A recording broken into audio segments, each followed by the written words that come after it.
Previously on Back of the Bus. What makes it so bad for me is the type of gaslighting we were getting from other lawyers. Oh, no, man, this guy's big time. He's been winning all these big cases. There's no way he would go after a target like this if it was a frivolous ambulance chasing thing. Yeah. No. He has some sort of evidence. He has a smoking gun. He's got something in his back pocket. There are more holes in this thing than Swiss cheese. Here's what we had going on last week on Dubs and Nels. We were looking at it for a minute in the aftermath of Not Like Us, right? All right, who gonna drop first? Who gonna drop first? I think they were kind of waiting each other out, especially on Kendrick's side. He was waiting Drake out to try to stomp out his next arrival. Drake ultimately lasted longer, because Kendrick dropped GNX. But we had theorized that GNX wasn't the end of his album production for that year or within that year. Still not doing your homework, I see. Well, I'll catch you up here. Here's last week's takes on Behind the Cape. Captain America was only 180 billion. You don't believe that? No. The budget? Fuck no. Hell no. No. That's the budget that we were told. Right, that's the money that was accounted for when they started. I was about to say maybe originally. That's what was accounted for when Now they with all the started. reshoots and stuff.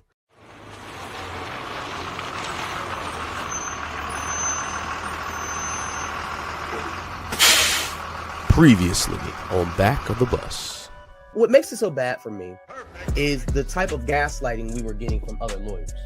Oh, no, man, this guy's big time. He's been winning all these big cases.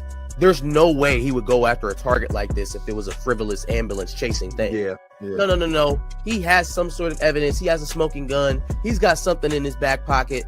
There are more holes in this thing than Swiss cheese. Here's what we had going on last week on Dubs and Nels. We were looking at it for a minute in the aftermath of Not Like Us, right? All right, who gonna drop first? I think they were kind of waiting each other out, especially on Kendrick's side. He was waiting Drake out to try to stomp out his next arrival. Drake ultimately lasted longer,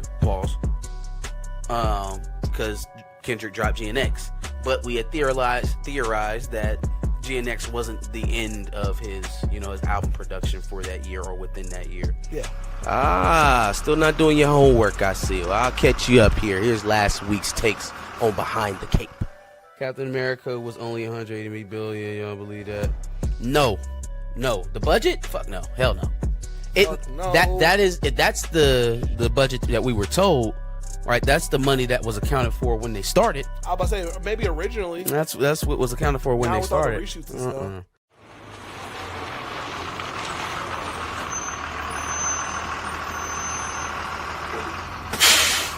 Previously on Back of the Bus.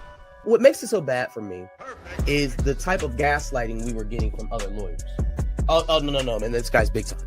He's been winning all these big cases. There's no way he would go after a target like this if it was a frivolous ambulance chasing thing. Yeah. No. He has some sort of evidence. He has a smoking gun. He's got something in his back pocket. There are more holes in this thing than Swiss cheese. Here's what we had going on last week on Dubs and Nels. We were looking at it for a minute in the aftermath of Not Like Us, right? All right, who gonna drop first? I think they were kind of waiting each other out, especially on Kendrick's side. He was waiting Drake out to try to stomp out his next arrival. Drake ultimately lasted longer, because Kendrick dropped GNX. But we had theorized that GNX wasn't the end of his album production for that year or within that year. Still not doing your homework, I see. Well, I'll catch you up here. Here's last week's takes on Behind the Cape. Captain America was only 180 billion. You don't believe that? No. The budget? Fuck no. Hell no. No. That's the budget that we were told. Right, that's the money that was accounted for when they started. I was about to say maybe originally. That's what was accounted for when Now they with all the started. Hilarious. I have never loved the fact that white people co-opt everything more in my life.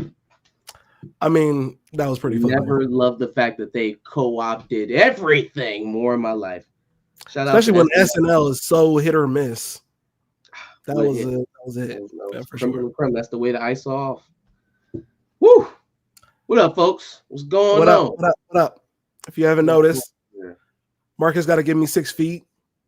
I'm sick again. Yeah, he got that bird corona flu. He got that ungawa. He got that. Ungawa. Sure. Is that because I'm black? Is that what that was? Yeah. That's crazy. That's Unga crazy. ungawa.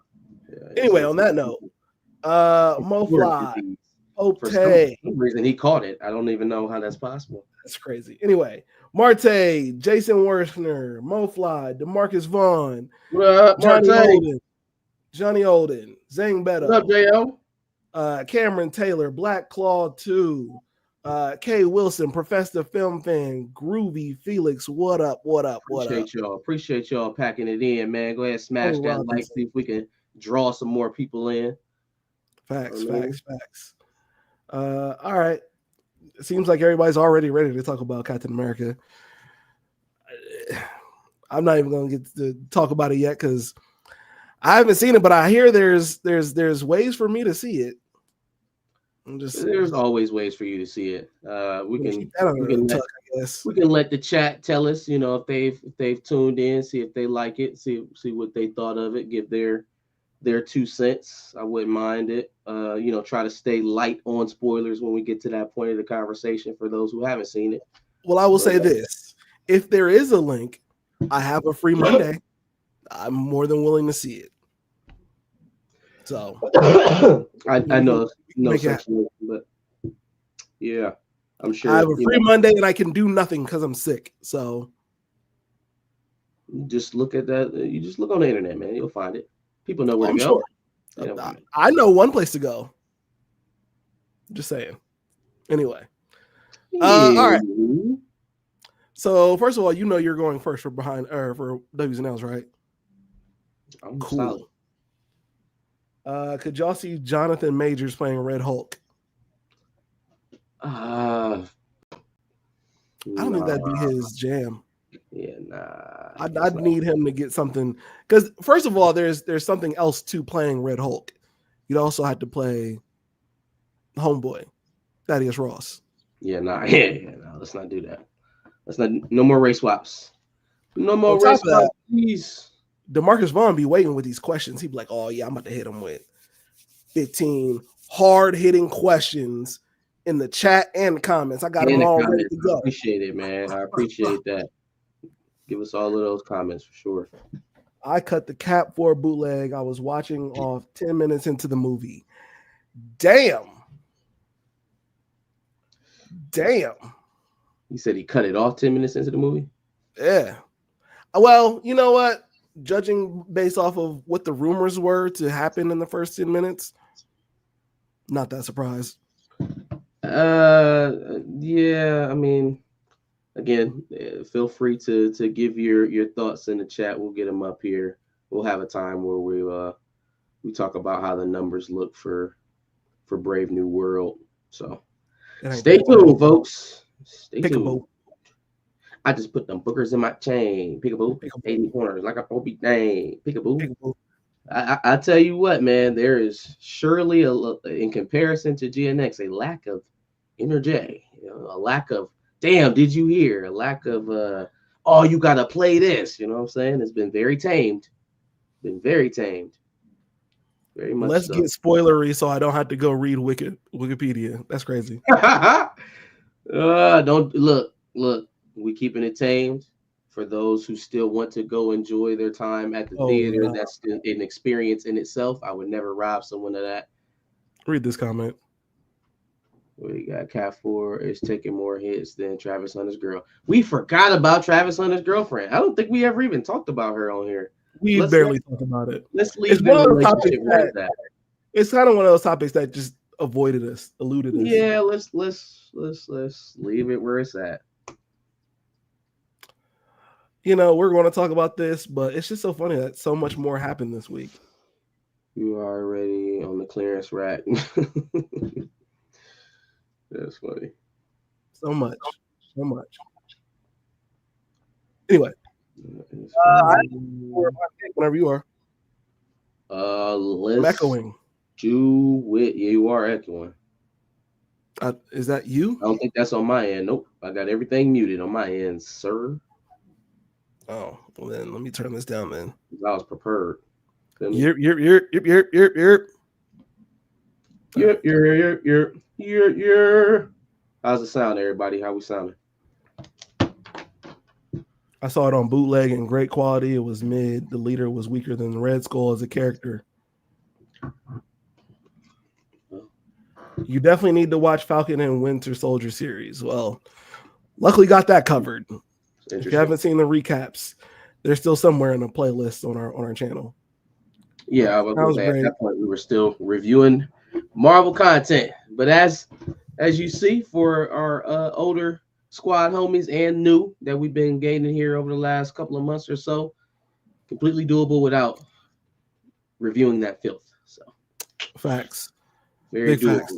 Let's kick it off. Also, before we get started, I just want to get a gauge of the audience's thoughts, I guess, on memberships.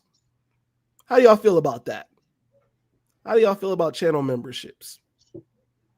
Just throwing that out there. Feel free to comment on memberships throughout. Feel free to comment on how you would feel about channel memberships, extra perks, and things of that nature. All right.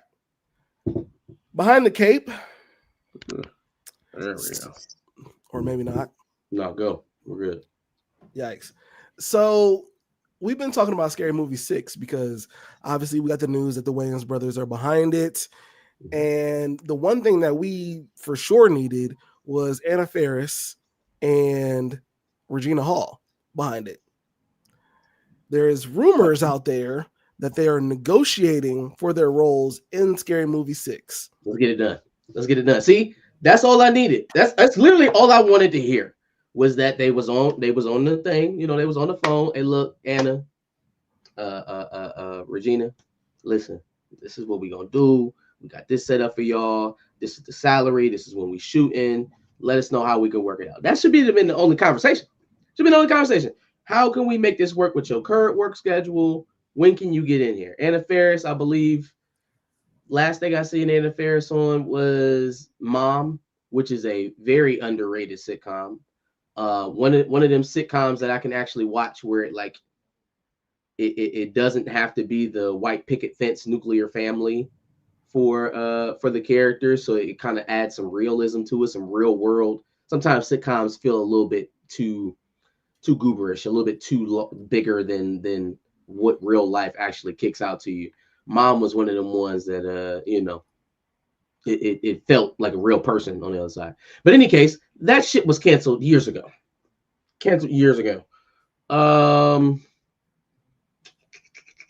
Regina Hall's still doing pretty well. She's still getting steady work, and she's starting up her own thing. So I would think she would probably be more busy of the two. But still, man, you could make some time for Marlon and Sean. Make some time for them. Let's get it done. It'll be a quick money grab, if nothing else. I don't think it'd be a quick money grab. I think they will pay homage back to the audience that returns back to come and see this movie.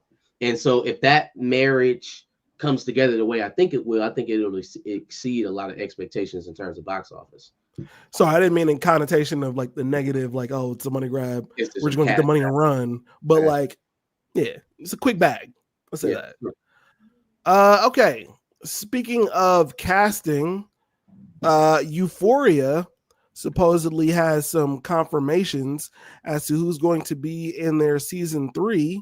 Hold on. It's because it's my first time hearing these. Hold up, brother. Let me make sure I give you my full attention. Go. Okay, so Zendaya. Okay. Sydney Sweeney. Let's see, Hunter Schafer. I don't remember which one they were obvious. Like if they weren't coming back, I feel like the show wouldn't be happening. The show would, yeah. Maude Apatow, Jacob Elordi. Who is Maude Apatow? Who is that? Maude was Sydney's sister. Okay, got you. Yeah. Okay, so far so good. And then Nate. But then along that are some very strange names like Kadeem Hardison. Kadeem, give me a who do I know? From a different world. Okay. Rosalia, which is I believe she is a Spanish singer. I don't know what kind of singing. I'm gonna be honest with you. But then former NFL running back Marshawn Lynch. I don't have time for this. Like, why? The last person Rue should be around is Beast Mode. Beast Mode shouldn't be nowhere near around Rue at any given point in time. For what? Why? Absolute madness. Facts. Jeez. Facts. Put Lil B in there. But mine as well. Shit. Lil B and Timothy Chalamet. God damn. Come on down to Timothy Chalamet. Good credit, bad credit. We'll get you driving right away. I saw a tweet that said, what if they just made Marshawn Lynch Fezco and then nobody acknowledged the change at all? That'd be hilarious. Hey, she just show up and start calling this nigga Fez. First of all, they should do something. Obviously, we'll see some sort of homage paid to Fezco. Sure. But yeah, no, that would be nuts. That would be nuts. That'd be crazy. This feels like we're leaning towards maybe a time jump. Obviously, we've heard the mom, Rue's mom, that actor, talk about a lack of communication from Warner Brothers and what's happening with season 3. So it sounds like she's on the outs. Storm Reed was confirmed out. Yes, so Storm Reed has already told us she's not returning. She grown and shit. She don't have time to be playing a high schooler. Yep. Which is why I imagine that Zendaya and Sydney Sweeney are getting big time pay bumps to come back. Not only are they out, but then Barbie Garcia, the big girl, is out. What? The chick that was doing the OnlyFans shit? Damn. Okay. She's out. But Alexa Demi is in, I think, too. She plays Nate's girlfriend. Nate's girl. Yeah, the Latina girl. Okay. So I mean, they got their core. They're gonna have to shift in terms of time and setting because there are just too many pieces gone for them to still be in high school. Rue has an out. Obviously, you can do something present time for her because she's obviously taking her ass somewhere that's not that house when she recovers. But everybody else, if you have Nate, like they didn't confirm the guy who plays his father coming back, right? I imagine he's gonna be in jail somewhere. Actually, I feel like I've seen him. I think I've seen him in a confirmed picture, but maybe about to do that man dirty behind bars. It's gonna be tragic. I mean, he deserves it. I mean, kind of. Yeah. Okay. Anybody else that we're looking for or not looking for in Euphoria season 3? Kadeem Harding. So maybe like a counselor, a doctor, a teacher of some sort. Teacher. Yeah. I mean, we're just gonna have to wait and see. I can't really predict too much of where they're going with this, with so many characters not being involved. With this last season too. So that's another thing. It's like you got to reset everybody into this new Euphoria world that we in now, but then also you got to wrap it up too because it's the last season. So an appearance from The Weeknd or an appearance from Drake. God, I hope not. I have no reason why we. The Weeknd because he was in the Idol with Homeboy, and then Drake. I guess I think if Drake he was some sort of producer.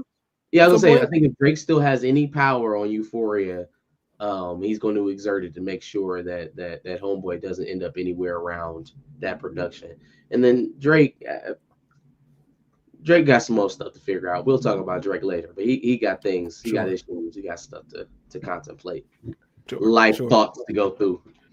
Yikes. All right.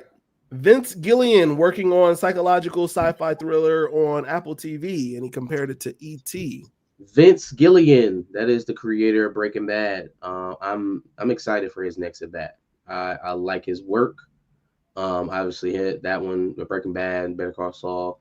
Girl, the chick, the lawyer chick. I'm trying to think of her character name. She was Saul's girlfriend. If anybody watches Better Call Saul or Breaking Bad, she was the lawyer, right? They were together for a while until Saul's brother died. She's going to be heading up the series. Her name is Rhea Seehorn. There you go, Rhea Seehorn. Yep, she's pretty good. Okay. I don't really know what to make of it's like E.T., but then it's a psychological thriller. I didn't get psychological thriller from E.T., so I don't know where those things come together. 80s kids movie or early Yeah, 90s kids 80s movie. adventure saga, kind of a quest film to a certain degree. Definitely not psychological. Like what movie comes to mind when you think psychological thriller? Psychological. I can't even put psychological in sci-fi. I don't watch sci-fi as much. Psychological thriller. So like it's fucking with your mind. I But like, yeah, I was gonna say thriller. Thinking Fight Club. Like Fight Club is a psychological thriller. Or like Yeah, that's a psychological thriller. You Inception, The Matrix, Inception, Shutter Island. Those are psychological thrillers. What the hell do ET got to do with any of that? What is ET ET was got to playing do mind with it? tricks. Maybe in terms of impact. Maybe it was an impact thing. You know, It's not gonna have the impact ET had, considering it's gonna be on Apple TV. oh, hold on. Let me see if I can do this right. All right. So we got a super chat. Right? Mhm. Hold on, brothers. Oh, we don't have Chill's. Oh, we don't got the thing. Yeah, We don't Chill's got completely different setups. Never mind. Wait, no, I can't do this. Hold on. That's insane. Hey, so first of all, I didn't realize how long that was the first time we played it. That's insane. Second of all, I didn't realize the first time we played it, he said, "Dot fuck him." Yeah, he did. Yep. That fuck him. Could y'all see Marlon and Shawn Wayans or Regina King with some actors from Black Jesus doing a reboot of Boondocks? Bring back Boondocks. Oof. I got some Boondocks talk for y'all. The old EP under Aaron Magruder was he was talking to DJ Head this week. He was dropping some gems about why maybe the show didn't continue. Thanks for bringing that up to Marcus Bond, so we can talk about it as well. But yeah, I would love to see any. Well, so first of all, obviously R.I.P. John Singleton. The first thing John we have Witherspoon. to do, John Witherspoon. Who did I say? John Singleton. Not Singleton. John Witherspoon. Gotta figure out what we're gonna do with that character and whether or not we are upset, going to go ahead and hand it over to JD, or if we gonna, look for somebody else to try to play Pops. I feel like JD's the best fit. I feel like for some reason the studio was turned off to that idea. So I don't know where that lands them. The idea of going with Jennifer Lewis instead was a little bit out of left Kind of field. crazy. It was kind of crazy. But yeah, no, I would love to see something like that for sure. Absolutely. That's his name, Carl Jones. I don't know why I couldn't think of it earlier. Who's that? The guy who you were talking about, the other guy who worked on Boondocks. Carl Jones. There you go. Yep. I think he was also Magnificent. He was also the guy who actually, whose wife was fawning over Usher in the middle of the restaurant. That was him too. We might as well just talk about this. We already here. We ain't behind the cape. Oh, yeah. People keep joining this cast of The Odyssey that you mentioned weeks ago. No, I was talking about the Boondocks thing, but sure. Yes. Oh, my fault. You wanted to continue on that. My fault. Odyssey cast. I thought you meant the next thing.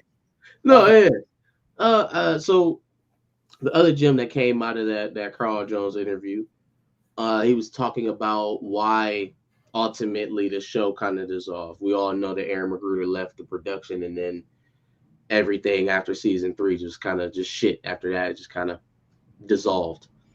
So he says that was around the time that he was doing Black Dynamite, big Carl Jones. Says that Aaron Magruder wasn't all that fond of that. The idea that he was branching out and doing other stuff, doing his own thing, is what he said specifically. And that led to how when you're in a contentious sort of working relationship, and then now I'm going to use any sort of small obstacles that usually we would have just overlooked and gotten past, but now it's an actual issue. Now I'm going to make it an actual problem going forward. So now I don't have to actually just come out and say, oh, I don't like the fact that you're not working with me no more. I can just make it about all this other shit, So on paper, it looks like we split because of other things, but in reality, it's they probably they obviously worked well together. Now they created 2.5 seasons of some pretty good Boondocks content, and then I think the wears of the length they had been together started to wear down on each other. Sure. But yeah, I do think they can make some things happen to where they can at least piece together some of what make the Boondocks great while they still have it. And yes, the Usher situation being real was wild. I feel like we talked about it. I couldn't find the clip, but I'm pretty sure we had a discussion about it at some point. That's crazy. And then his version was basically like she's a big Usher fan. Usher was in there. She over there looking at him from across the room. He waving back and shit.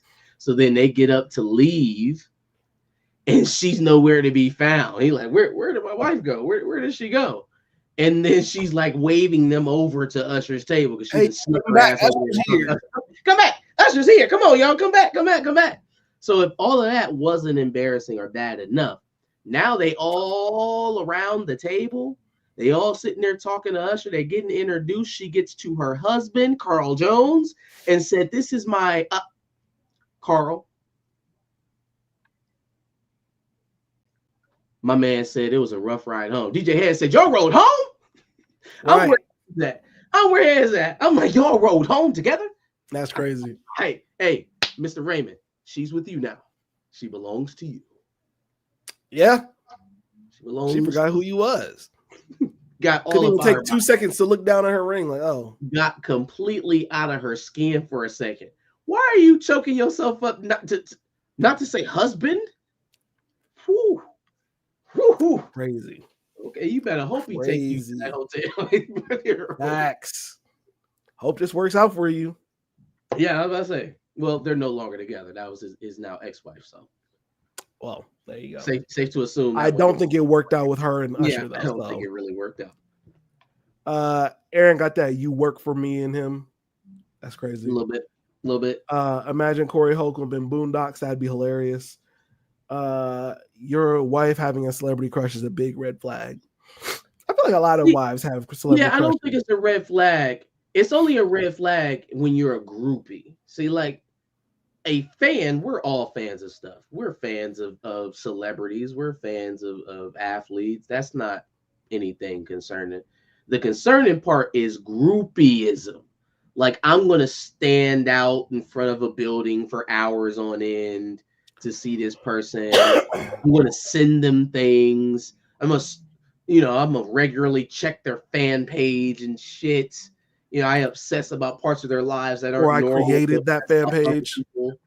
Just obsessive is where it's like a ding, ding, ding, ding, ding, ding. Yeah, for sure. I know what classes Usher Raymond took in the 6th grade. Oh. That's the type of shit. But that is the type of shit. Okay. So we were talking about the Odyssey. And like I said, how you've been talking about all the cast members who have been joining. I think the last one that we officially said was The Rock. And now we've got Corey Hawkins, who I know from the Straight Outta Compton movie where he played Dr. Dre. He was in something else recently. I can't remember. He was in that Dracula movie that came out last year. Nosferatu? No. The one about where the Dracula was on a boat. It was like a boat voyage, and they were transporting Dracula somewhere. You got me on that one. And I do believe he was in 24 too. Yeah. He was in 24 Legacy. Mm-hmm. He was in The Color Purple. I think is what I was thinking of. Color Purple. You ain't see the vampire movie? No, I didn't see the vampire movie. It should be right there. If you're looking at his most recent films, it should be right there. The Last Voyage of the Demeter. There you go. Yep. Last Voyage of the Demeter. Black Klansman. Was he? Yep. Oh yeah, he played. Who did he play? Played one of them hustling civil rights leaders. Yeah, he was the dude in the where he met his girl. Where John David Washington met the chick that he infiltrated the Panthers with. Mm-hmm. Kong Skull Island. Yep. I remember that one. Yeah. I actually don't remember him in Kong Skull Island. He got a pretty big filmography. Obviously, the Straight Outta Compton. He was Dre. The only thing I remember from Kong Skull Island was when Homeboy had and he got tail whipped. Oh, yeah. He thought he was going to be a hero, got tail whipped. A That was crazy. little bit. Anyway, HBO confirms new Game of Thrones spinoff with the Targaryens that you believe is. I think it's Aegon's Conquest. It's got to be. So, like, we got the rumors months ago that they were developing Aegon's Conquest. Now it's a little bit more guarded in terms of details. It's a series about the Targaryens. Fam, we did the original Game of Thrones series, Targaryens, right? Dany, obviously the Mad King. We did House of the Dragon. Obviously about Rhaenyra in the Dance of the Dragons in that book. Now they talking about doing the third series. Obviously they got the Knights of the Seven Kingdoms. Is that the next one? That's the Seven Kingdoms. But that's I don't think that has anything to do with shit. If they're doing another Targaryen series and it ain't got shit to do with Aegon's Conquest West, I'm out. Okay, y'all can have that one, and I'll watch. I'll come back when you give me what I'm doing. I don't think they're gonna spend that much money and not go that route. That'll be their opportunity to show the biggest dragon that it ever was in Westeros, and probably in film and TV history. I don't even know how they're going to bring that to scale. That dragon is supposed to be 10 times bigger than the dragon in the Desolation of Smaug. Valerian the Dread is the biggest dragon that we should see in television. So, for instance, old boy's dragon, what's the one missing the eye? Vaemon, whatever. That sounds about right. Yep. His dragon, Rhaegar, little baby compared to Valeria, little baby, little itty bitty, and that's the biggest dragon that we've seen. We got to get to Aegon's Conquest. Let's see how all this shit started. Let's take it back. Let's put some separation in between the Song and Ice and Fire. I didn't even necessarily need that to pop up in the Dance of Dragons. I didn't need that to be a part because we know how that ends. I don't want to keep getting reminded of that. So let's leave all of that alone. Go back 1,000 years and start this shit from scratch. That'll give them a nice long runway. They can get. Well, they're not going more than 5 seasons. Obviously, they don't want to pay nobody. But you can get 4 very good seasons out of that for sure. Johnny, it's been like a week or 2 since I've talked about that. You're gonna have to give me some time. So then what's your progress then? Nobody expects you to do 8 seasons. You're gonna have to give me some time. What's your progress? So, anyways, the other thing that I did not know. The other thing that I didn't know is that the Bran still walking. House of the Dragon season 3 is coming soon. I didn't know it's coming. House of the Dragon season 3. Yeah, that shit's coming after this Night of the Seven Kingdoms. Yeah. But there was an update about what was it? There was going to be the battle of the Gullet. Is how they're going to kick it off. They better start it off with some sort of action, some sort of fighting, because I swear to God, that second half of season 2, it did them no favors. Certainly did them no favors. And start calling people back to those later seasons of the original Game of Thrones series. I don't think that they can afford to start this one slow. People paid them a lot of grace in these first 2 seasons in terms of the lack of dragon fighting. We got 3 dragon fights if you count Lucerys getting ate up. If you count that, we got 3 dragon fights in the whole show so far. So let's get to war. We've been about to have war for 2 seasons now. You should be starting it off with some sort of big battle. I need 3,500 subscribers. We need a weekly Game of Thrones progress report from Josh. Yeah, hey, you know what? We really should. We checking in starting next week. I like that. That's the mission. That's the Wolverine in it. I need 3,500 subscribers. You need to watch Game of Thrones, and then maybe that'll help get us to 3,500 subscribers. Josh's quest to Game of Thrones. Johnny Olden needs to be responsible for, let's see, I can't do the math. 3441. We're at 3441 right now. Making one subscriber responsible for 59. 59 subscribers. Getting us to a benchmark. Make it happen. Make it happen. Yeah. Not a sponsored challenge.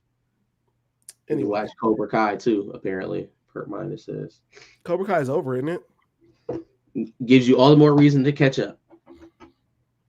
But is there anything? Oh, well, I guess the new Karate Kid. Where they ignore Jaden. Justice for Jaden. Yes. Yep. Justice for Jaden. They keep Jackie Chan. They keep Ralph They keep Macchio. everything about the damn franchise except for Hilary Swank and Jaden. Yep. Everybody, I think most people forget that Hilary Swank was a Karate Kid. Yeah, no. A young Hilary Swank. I do remember what you're talking about, but look. Like Mr. Miyagi and his friends was living in her house for a minute. There was some weird shit going on. Yeah. Grant Gustin wanted The Flash to end. So I actually thought this was a pretty nuanced conversation. He was on with the guy who plays Luther in Smallville. I can't think of his name right now, but he has a podcast. And he was just talking about how heavy of a lift it was to play that character because of how deep they got into the details, into the weeds of the character to give you such a great performance. And not necessarily being a huge CW DC product guy. I like Black Lightning. That I liked some of Arrow when it was still connected very closely to Smallville. Outside of that, I don't really have a huge affinity for the products there. But I always did hear a lot of people liking the Flash, right? Like to the point that people were actually asking for Grant Gustin to be the Flash when Ezra Miller was going through all his nonsense. And I can see why, because if it's that heavy to play a comic book character in terms of not just your visibility or the critique around it or the critique around the product, but for having to do so much homework, that tells me you were actually dedicated to that character. And it came through, for his audience, obviously. It stayed on for a long time. So shout out to Grant Gustin. Absolutely. The final thing we got here is Viola Davis's G20 trailer has come out. And what I guess is her Michelle Obama as a president movie. Well, what it is it's Air Force One in 2025, basically, is what it is. It's the Harrison Ford movie from the early 90s in 2025, starring Viola Davis. However, I love Air Force One. So if it's half as good script-wise, it should be a treat to watch. It's coming out on Prime. You're not going to spend, if you already got Prime, you ain't spending money on it. So I'll definitely give it a watch. We could probably get a review up for it. But yeah, no, the trailer looked dope. I liked it. Nothing too complicated. For some reason, all the world's leaders are gathering in one place, and she's the only one that can save everybody. So it's kind of similar to the premise of Air Force One. They took the entire cabinet. Some reason. Yeah, I mean, she's a black woman. Well, yeah, she did demand it. She did ask everyone to come, which kind of begs the question: would we even be here if you didn't do this? But the details. Fair. That's plot. That's fair. Plot. Don't worry about the plot. Just watch the gun shoot. Other than that, yeah, I think it'll be decent. All right. Well, that is Behind the Cape. Let's read some of these comments. Scroll up a bit. See what we got. Happy Snow Day is crazy. Yeah, for sure. For sure. Woke up and looked outside and I was like, what in the 2026 fuck? is not soon. In terms of Game of Thrones, the Game of Thrones. That's what he was referring to. I mean, it's a year. It's a year.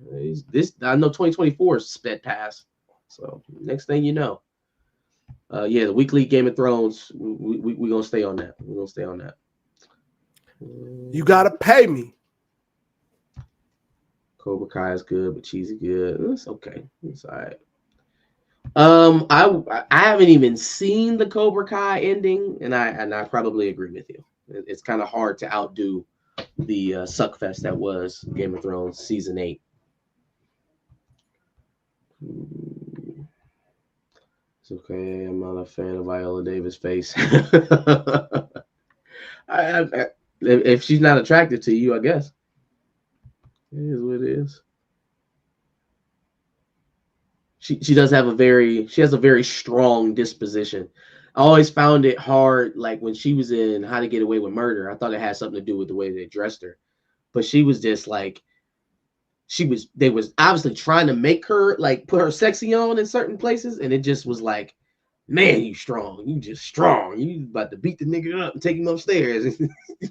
I'm telling the black women on y'all. I ain't saying about all black women. I said about Viola Davis. No, you can't say that. Okay, well, I'm telling the black women. She is. When she was walking down them halls, welcome to How to Get Away with Murder. Yo, nope, telling them. Don't talk about TV shows. Right, do your homework. We are a review channel. This was already in the plans. Johnny is actually taking my idea and putting it in the chat. No, right what now. he's doing is giving you a kick in the ass and telling you to just go ahead and get to Yeah, it. but I already had a plan to do this. I said this on the pod. Yeah, sure. See, Oh, shit, my fault. Damn. Oh, He's trying to you take click away something. control. There you Flash had a lot of writers who did understands time travel and smart writing. Yeah, and he talked about that, like the fact that they had to deal with those kind of concepts in a very detail oriented way, so that it made sense. The fact that they care that it actually makes sense, that it fits together, that you can piece it together in your head. I was watching Harry Potter today. I was watching Prisoner of Azkaban. That's where we're at on the family rewatch. This is my son's first time. And I'm watching the probably the back third of the movie when Harry and Hermione go back in time to basically save themselves and save the Griffin. But I was thinking, I'm like, time travel has that thing where you never really know what comes first. Did they save themselves first, or did they go back in time first and end up saving themselves in real time? Well, every detail of that movie tells you that those events happened congruently, like they happened at the same time as they were happening, and they fit together seamlessly, right? They're at Hagrid's little quarters. The rock gets thrown through the window and breaks the vase. At that time, they're literally sitting there looking at Dumbledore coming down the hill, and nothing's happening. They not moving inside. They're like, hey, man, we about to get caught. Hold on, man. Hey. Doosh. And so there is the occurrence that, oh, shit, here comes Dumbledore down, so they can sneak out the back. I would not trust writers at a certain studio to do that at all. Not a single one. Not a single one. And that's a very low bar. It's a very low bar. But it's the type of detail that's not being paid attention to in Hollywood right now that makes a lot of these movies lackluster. Decent concepts sometimes, but just absolutely poor execution. It comes from a lack of detail. That's my theory as to why time travel doesn't work, is because it all happens kind of at the same time and fits because together. You kind of have to be a stickler. You got to be a dick about the details. You have to tell people no. You got to say, no, that doesn't make sense. We got to go back and we got to do this. It has to be a very stringent process because time travel ain't supposed to be easy. Because it's not real. Well, that too. Yet. In terms of what? What are we talking about? Talking about black women. I'm just saying. First of all, I can have an opinion now. Black women are beautiful. Viola Davis is beautiful to somebody. I'm telling the black women that she's beautiful to somebody. That's a good thing to say. She beautiful to somebody. She is beautiful to somebody. It ain't me. I didn't say it wasn't me. I'm just saying somebody finds Viola Davis attractive. Okay, well then that's where you're walking a fine line. You know where to stop. Interesting. Anyway, would you like to close out Behind the Cape? That's Behind the Cape for this week, folks. Go ahead and give us a like, share, and subscribe. Come back next Sunday. We'll do this live. We'll catch us on a replay next Thursday. We're here every week. Absolutely. Make sure you check out our Behind the Cape playlist where we talked about rumors and upcoming seasons, series, things of that nature. And then, like you said, make sure you subscribe for more. Marcus was happy Charlotte won the Royal Rumble. I was. Is Charlotte the one that you were talking about? Yeah, Charlotte Flair. Oh, Charlotte Flair. Okay. Mm-hmm. I still don't know if that was the one you were talking about. She was dope. You talking the about only thing that pissed me off about it, right, is that there was a time where, like, I think like the last 7 wrestlers were in, and then like 4 of them were black, and then just one by one, all the blacks just started getting eliminated. I was like, oh god damn it, there go Bianca Belair, and then it was one time where like the ring was overpacked. I don't know if somebody somebody missed their exit or something like that, but they were definitely like 12 deep in the ring.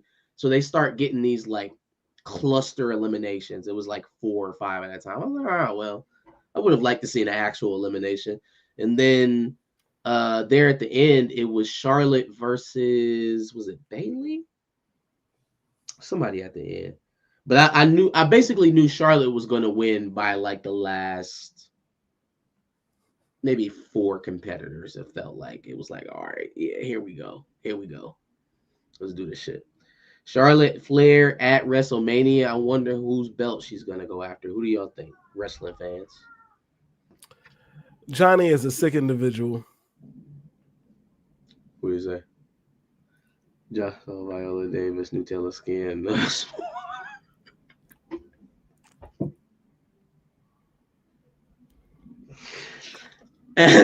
Nutella Skin. I ain't even gonna utter the other part. I'm gonna leave it alone. I'm telling the black women on all of you. Oh shit, she already chose. She chose Tiffy. Okay. I would have preferred to see a Rhea Ripley Charlotte Flair match at WrestleMania, but that's okay. It seems like she has her own track with the. Well, no, she's gonna fight her at elimination.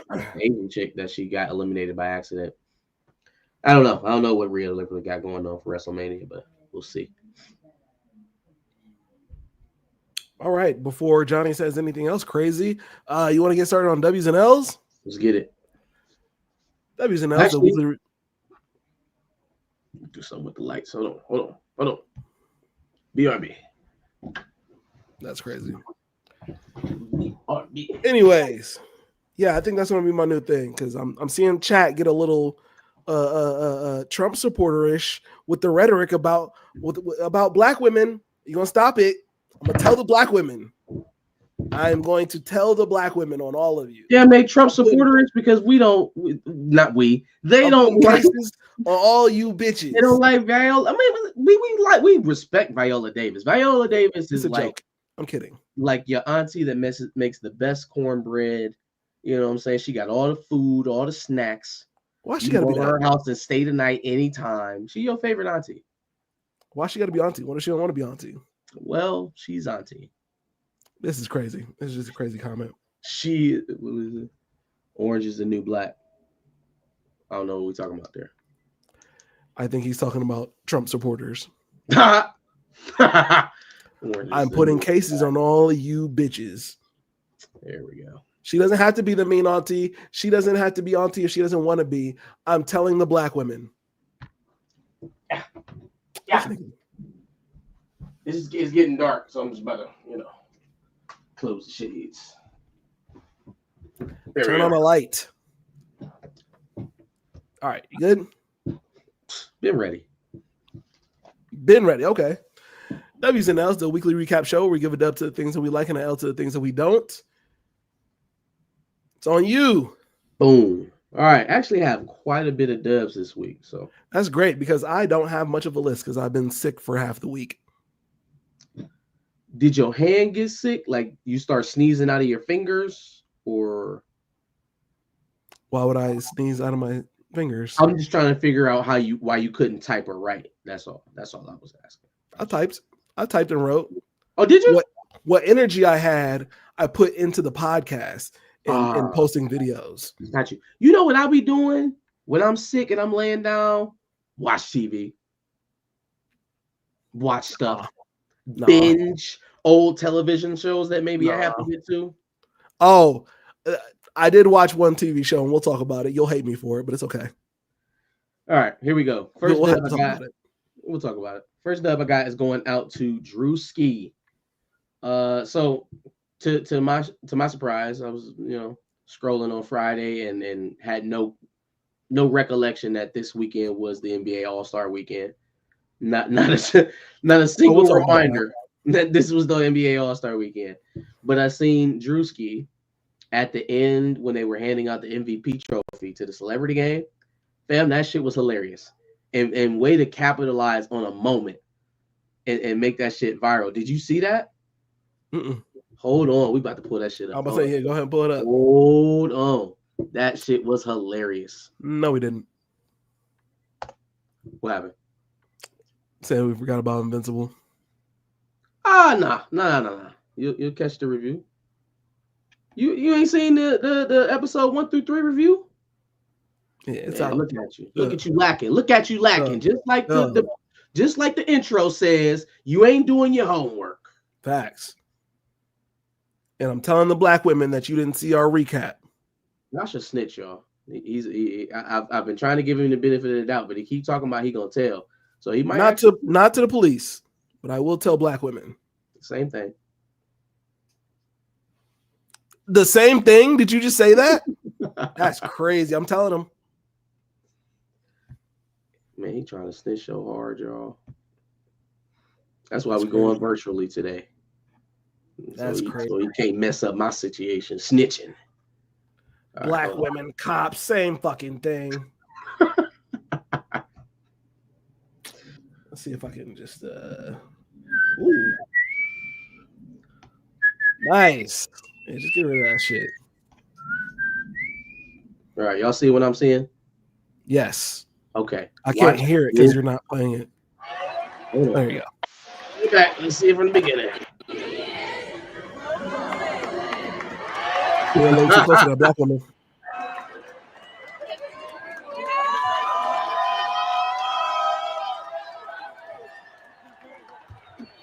Wait, so it wasn't his the whole time? No, fam. He knew damn well it wasn't his. That's crazy. I thought it was his the whole time. Bro, there's another version I've seen. There's another version I've seen where like he's giving his acceptance speech or whatever, and Drewski is just staring at this nigga like it was very obvious that he planned to do that, right? I don't think he actually thought he was gonna win MVP. But like the fact that he knows where the cameras are at, he knows when to react, how to react. He didn't do it at a point where anybody actually thought he was upset around him. So they actually played into it. It was a nice moment to capitalize on, man. I feel like now is the time. If you were ever going to try to put some money together to put on a special, now, nigga, now. Shit or get off the block. Come on, man. He's got a special. No, A special reality show. No. Fuck For that. the That's people. not gonna take you nowhere. That's not Ah, it's not differentiating you from any other YouTube TikTok comedian. It's not. that's fair. That's fair. He's bigger, he got more money than them, but eventually Mhm. somebody's gonna catch you. Oh, Eventually sure. somebody's gonna be more relevant, somebody's gonna be funnier to the newer generation. Like start planning upward out of the internet comedy verse.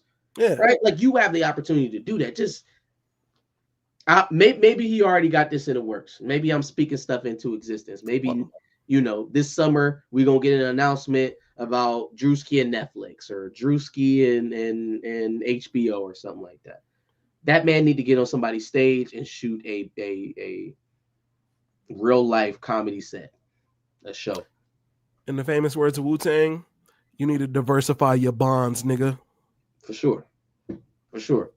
I mean, that was just one of the moments where it made him very visible to a lot of people who probably didn't even know who he was at that time. Next. When they're handing the MVP trophy to a whole nother celebrity, you stole the show. I think he needs to take advantage of that opportunity.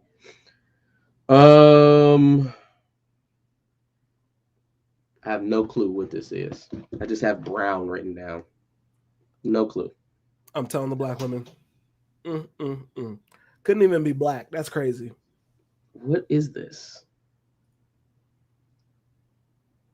You can't see a Drewski stand up. I could see it. I think what the problem may potentially be is that he's still kind of working on that, because I think he got famous too quick and he has to actually kind of. I mean, you either got it or you don't.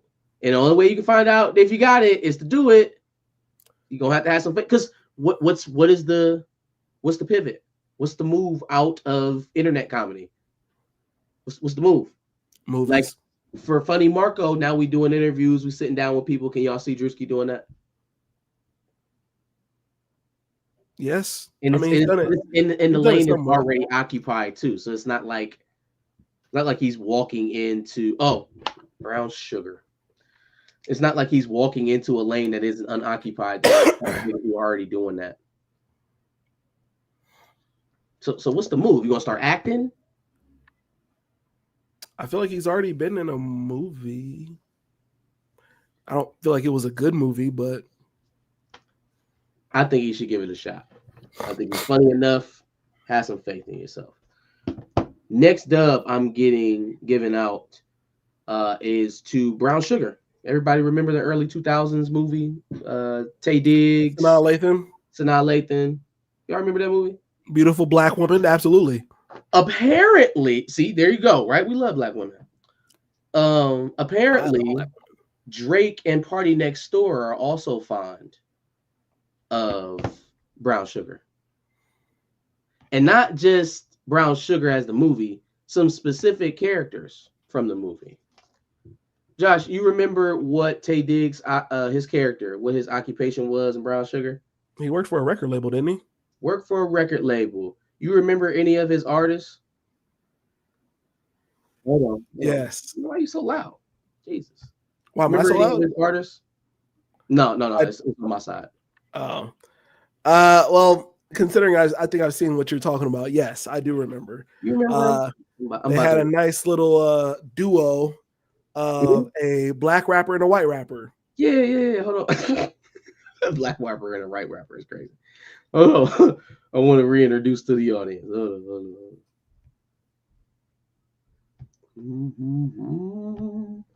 That was a very good sample, by the way. We're going to talk about this album when I'm done clowning. Here we go. There you go.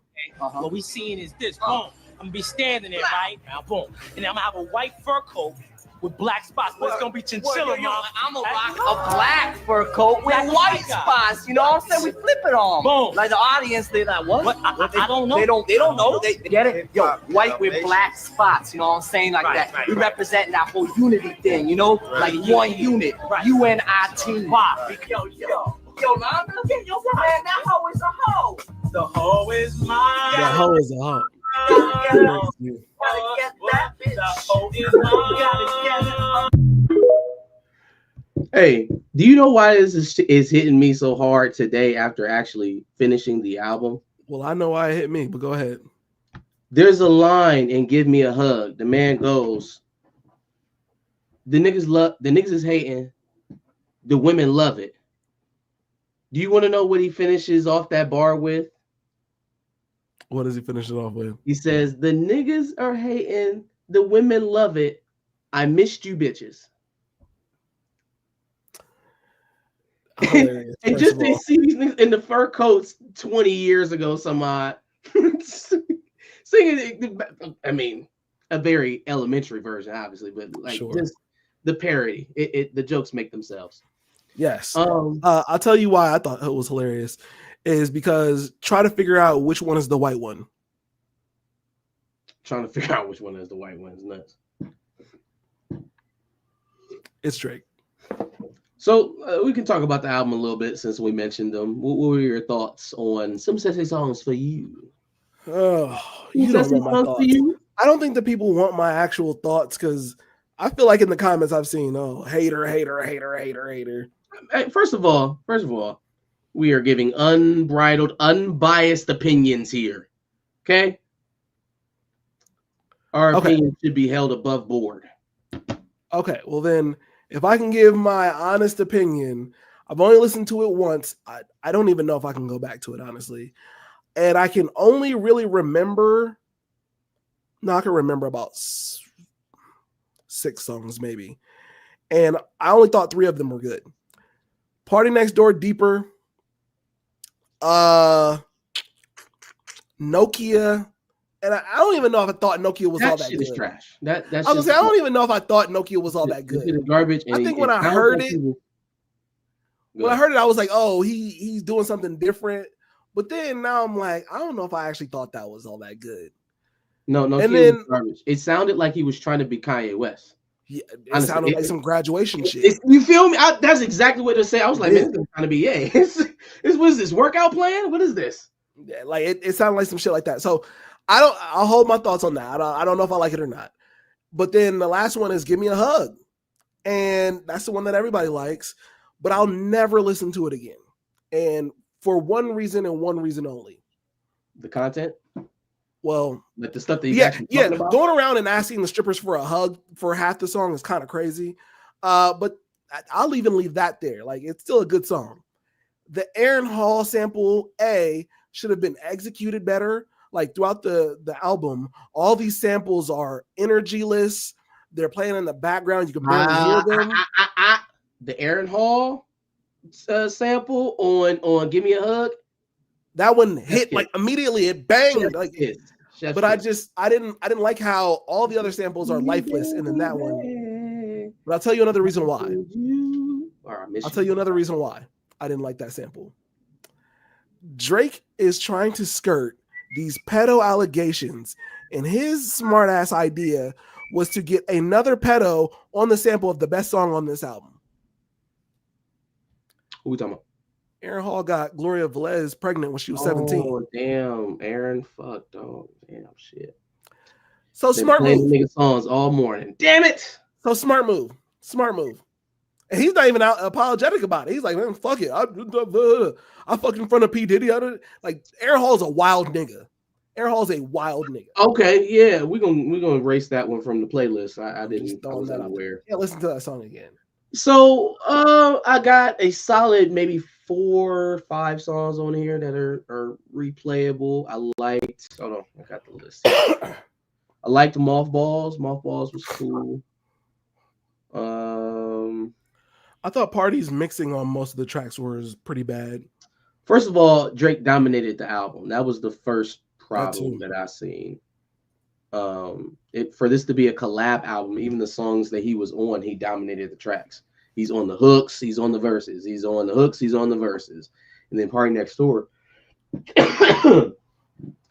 When did his normal voice, not his like inflection singing voice or when he's doing ad-libs or anything like that, his normal voice, when did that nigga start sounding like Future? I don't think you know what? Because I haven't really listened to Party since P&D 2, so I can't really tell you. But Drake definitely called P&D and was like, I need you to sound like Future on this. I need you to sound like Future. I'm like, when did this nigga start sounding like Future? So Mothballs. Look up some of the interviews. Cool. Something for you. This line was Superman wasn't it for me. Small Town Fame. Small Town Fame was a go. Beautiful. There's a trend though, even as I'm only a third of the way through the album, is that when he's rapping, we there. We doing good. We's rapping on Mothballs, we rapping on Small Town Fame, we's rapping on Give Me a Hug. When he's rapping, we're good. I think my issue with the album overall, in terms of whether or not I'm gonna listen to it again, is I don't take Drake seriously as a vocalist. Sure. So if you're gonna give me a song, if you're gonna give me an album, 21 tracks long, and only 5 of them are you actually spitting on them, you actually saying some shit, that's never gonna get over the bar for me. But then again, the pivot is obvious and it makes sense. Let's not dip back into that type of music right now. Let's not dip back into like hardcore rap right now. Yeah. While all of this shit still they on goddamn SNL talking about A minor. Let's get as far away from that as we possibly can. But at the same time, do y'all believe that Drake can exist in that poppy space, that Don Toliver, that Chris Brown, Bad Bunny? You think Drake can exist in that world? I think his appeal to that world is the fact that he's the rap guy that can cross over and do that. Well, if the rap guy is the leader, and that's all we are now, can you generate the same buzz in that verse, in the house music, that area? Dance music or like international music. Well, first of all, I talked about the highlights. I didn't talk about the worst song on here, which is Meet Your Padre. It was god-awful song I've ever heard in my life. And I was so disappointed when I heard that. Brian Steele was okay too. What's my girl's name? The singer. She had the interlude on Certified Kim. Lover. I hate when he does this shit. He finds a beautiful interlude and gives you all of the hopes and prayers in the world that he about to get on that shit as soon as the beat drop and destroy it, and then it ends. He does it every single album. He did it on Certified Lover Boy, that joint. Yeba's interlude. What is it? Yeba's interlude. Yes, Yeba's interlude. That's who I was thinking of. She's on this album. That's her. That's the same chick, right? No, it's not. Pim is on here, and then there's Yeba. Oh, that's the different. Okay, that's not Pim. Gotcha. But the song that she's on, she's like barely on it. Her vocals are overly processed for how well she can sing. It's like 90 seconds. Why are you even putting this shit on here? Like, fam, if you don't want it to be a full release, do the shit that drop that shit on Twitter, 90 seconds of it, and then release it as a single.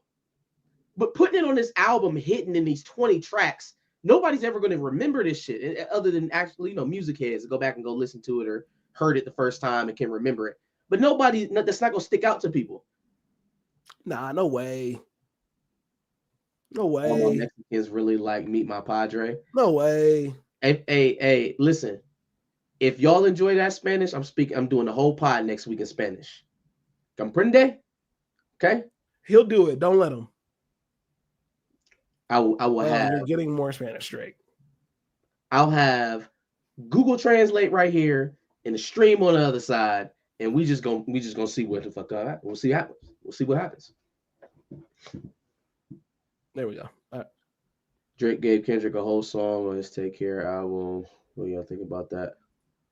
I didn't even like that song when I first heard it. What song was it? Buried Alive interlude. I'm sure at the time it was appreciated, and obviously it was repaid when Drake showed up on Kendrick's debut album on Money Trees, right? I mean, now that I know what the meaning of it all is, it's different. But when I first heard it, I was like, this doesn't really fit with the vibe of the rest of the album, which is something that Drake does. He bloats the hell out of his albums and then ruins the vibe of it from time to time. Like, it's just like, what is this? The last Aubrey is crazy. Last couple of things on terms of the thoughts on the album. The Glorious track where he's like mimicking Ice Spice and alluding to maybe hitting it like gra. Yeah, like gra. Did that nigga say gra? I'm like, did he say gra? He said like gra. What is happening? He said like gra. He can't, man. Can't do that. Can't do that. Also, there's another like Drakey thing that keeps popping up in this album. My boy has a problem with like digging deep for content. He like comes right up on actually saying something real and then backs right off of it. There's in Something About You, right? He's sitting there rapping, he going back and forth, talking to the girl, talking about how he feel about her, blah, blah, skip. She asked him, or he says to her, you asked me what I like about you. How long do you want to sit in this kitchen? Right? And then the next like 17 words out of his mouth is something about you. It's like we right there on the precipice of you saying something deep, and then he just aborts. You ever seen like a toddler or a baby and they be in the middle of a process? They'll be like picking up cups or putting puzzle pieces together, and then all of a sudden something catch their attention. Well, instead of setting that thing down and then starting their new project, they'll just fucking abort and just go on to the next thing because that's how quick their attention span is. That is what Drake's music is sometimes. It is like you be right there about to actually say something deep, and then, oh, no, we're back to sex, drugs, and money. He had some really bad bars in here. I can't remember. There was some early on in the album, but the only one that comes to mind right now is you stressing me over bills like a Buffalo fan or some shit like that. Like, man, what? Nigga said, you just moved out of your mama house. What you about to do now? You're almost 40 years old, fam. Why are you still talking to girls who are about to move out of their mom's house? Why are you still saying this shit? Like everybody's not on your shit about it right now. You are in court suing UMG for defaming your character behind these pedo allegations, and you are just adding, just throwing it to it, just gasoline, just gas, kerosene, any type of scene, just fuel.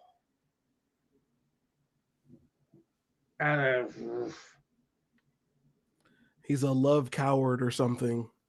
He aborted because he's doomed to never embrace love because he's a love coward or something. Well, that's what I don't know if you trolling or not, but it's almost what it feels like. It's like he's unable to access any real emotions.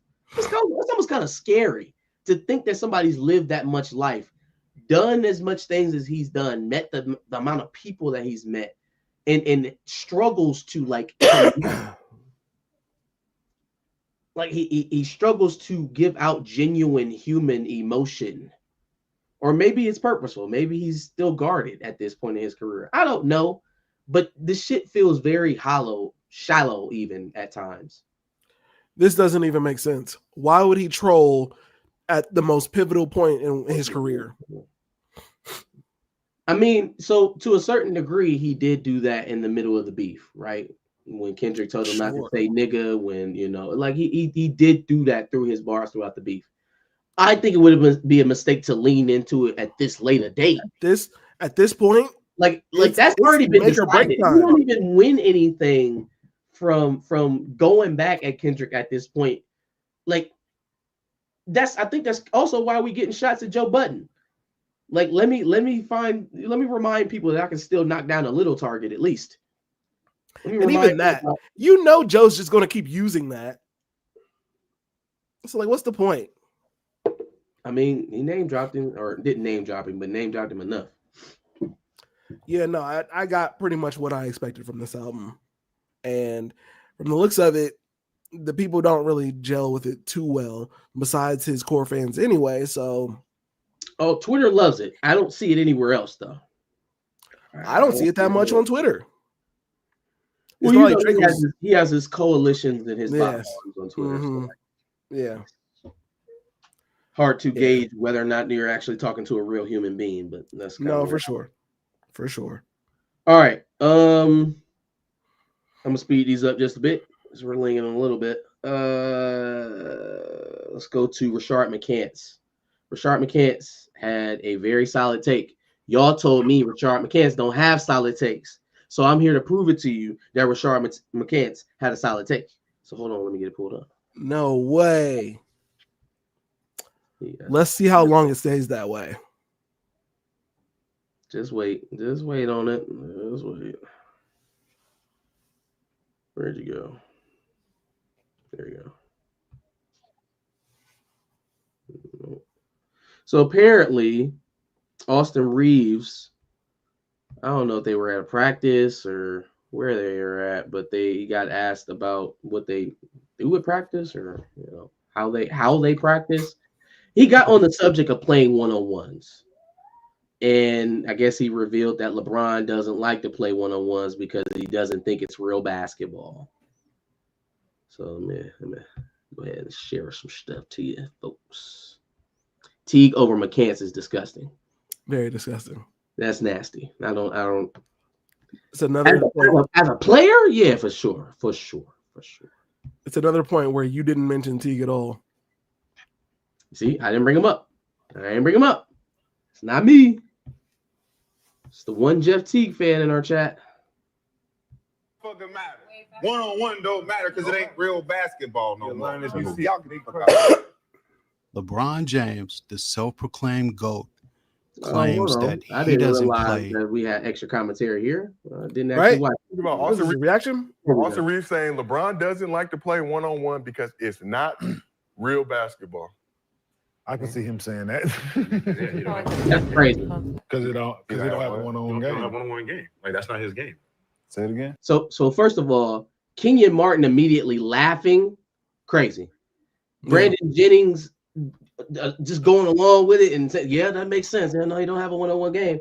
So what is all of this? LeBron is still the best scorer ever. He's the best passer and scorer all together because he got the most points and coming up on assists. Like, why is it now that the man is on his last leg? He's clearly getting replaced as the lead player on the roster. Now LeBron's open game. Now it's okay to talk about LeBron. I just wanted to, just mention that. Now it's okay to treat him like he's a human being and not the, some larger than life figure that can't be criticized. So I mean, I can see that. I can see him saying that. It's not something that he, That's not something that can make you the greatest of all time. No, it's not that. It's just that's just not what he doesn't come. How it is. We got 5-on-5. We got rip. Like their game. This is one-on-one help you though. One-on-one is a selfish person. but you don't play one-on-one because you don't want to lose. Yeah, that's what I'm saying. But you don't play one-on-one because you don't want to lose. Yeah. One-on-one is ISO. All that yipping and yapping, all that. But it's a team 5-on-5. Shut up. He don't want to play one-on-one because he don't want to lose. We know about what happened at that Nike camp when a young Jordan Crawford put his scrotum on LeBron's neck. You know what I'm saying? They snatched that footage expeditiously. He just doesn't want to be embarrassed. He doesn't want to lose. Don't want to lose. Don't talk about my GOAT like this.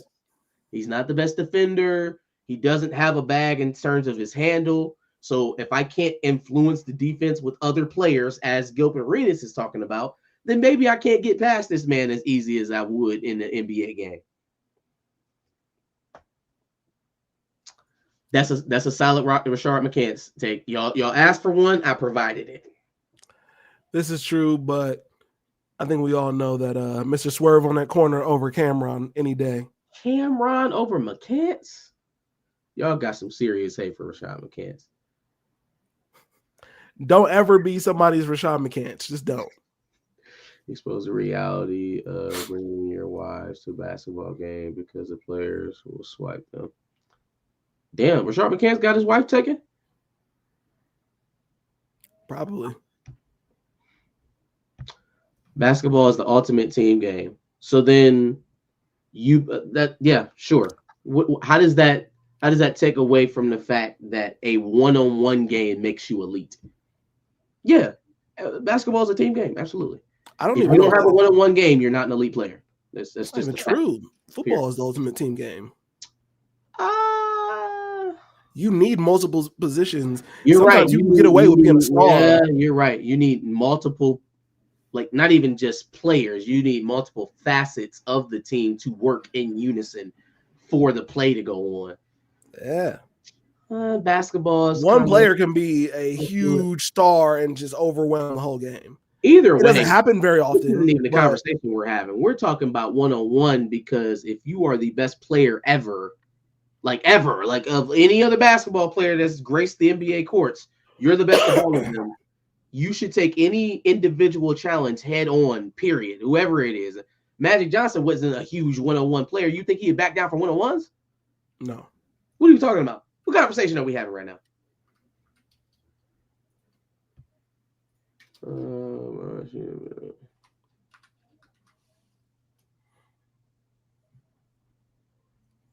You watch ESPN?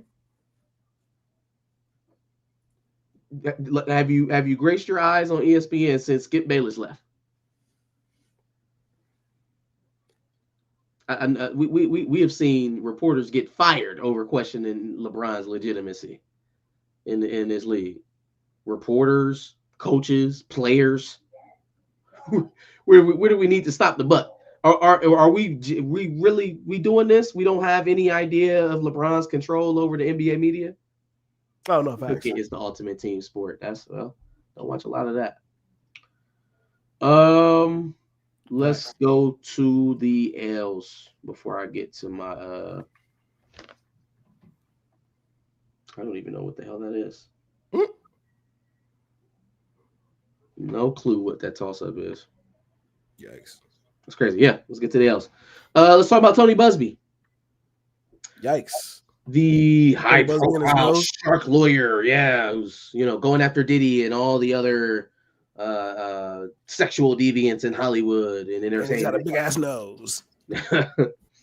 Well, apparently, that case that he brought against Jay-Z about a 13-year-old who claimed that she was assaulted at the VMAs by him and Diddy after a long, arduous trek from New Jersey to Manhattan, and then somehow to his mansion, and then out of his mansion to a gas station where she traveled with her father, who came to pick her up in the middle of the night and didn't speak a single word to her all the way back, who has no recollection of any of these events. Well, that case is dropped. Well, case is dropped. Not surprised. It was a bunch of malarkey. Dropped, dismissed by the Jane Doe victim, the Jane Doe. I have not heard any public apology from Tony Busby. I don't know if we'll get one. That's interesting. But you did hear some stuff from Jay-Z and how how these allegations affected him, right? And still stood on his innocence the entire time. So for those who thought Jay-Z should be quiet and hide behind his lawyers and not speak and not put himself in legal jeopardy, eat your hearts out. Eat your hearts out. I know some people are, kind of iffy about it being, Jay-Z that gets off because of it. It feels kind of convenient. At the same time, I would argue that if the lawyer was successful at doing what Tony Busby was trying to do in this case, it would take a celebrity with the reach and the size of Jay-Z to stop that. Right, to make sure that I can't just get railroaded by some ambulance chasing cop with a loose story, or excuse me, lawyer with a loose story. Whoa, who we talking about, Martin? Yeah, I didn't know what that was. Who didn't?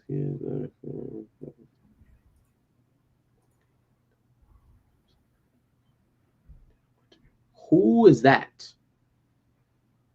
That happened. I thought he was talking about the dad from this case, but then I was like, no, that ain't it. No, I guess this is something that happened. Did it happen here? That's fucked up. Yeah. Moving on from Tony Busby, let's get on to Joe Budden. Joe Budden gets an L? Joe Budden is getting an L for me, but not probably for what you're thinking. It's not because of the D-Sucker line in the lackluster Sexy Songs album. I am giving him an L for this extra podcasting he's been doing lately with some of the podcast, the Podwives, friends and their wives. Podwives. They need to shut that shit down now. They need to shut it down immediately. One of them boys is on that Antonio Brown type timing.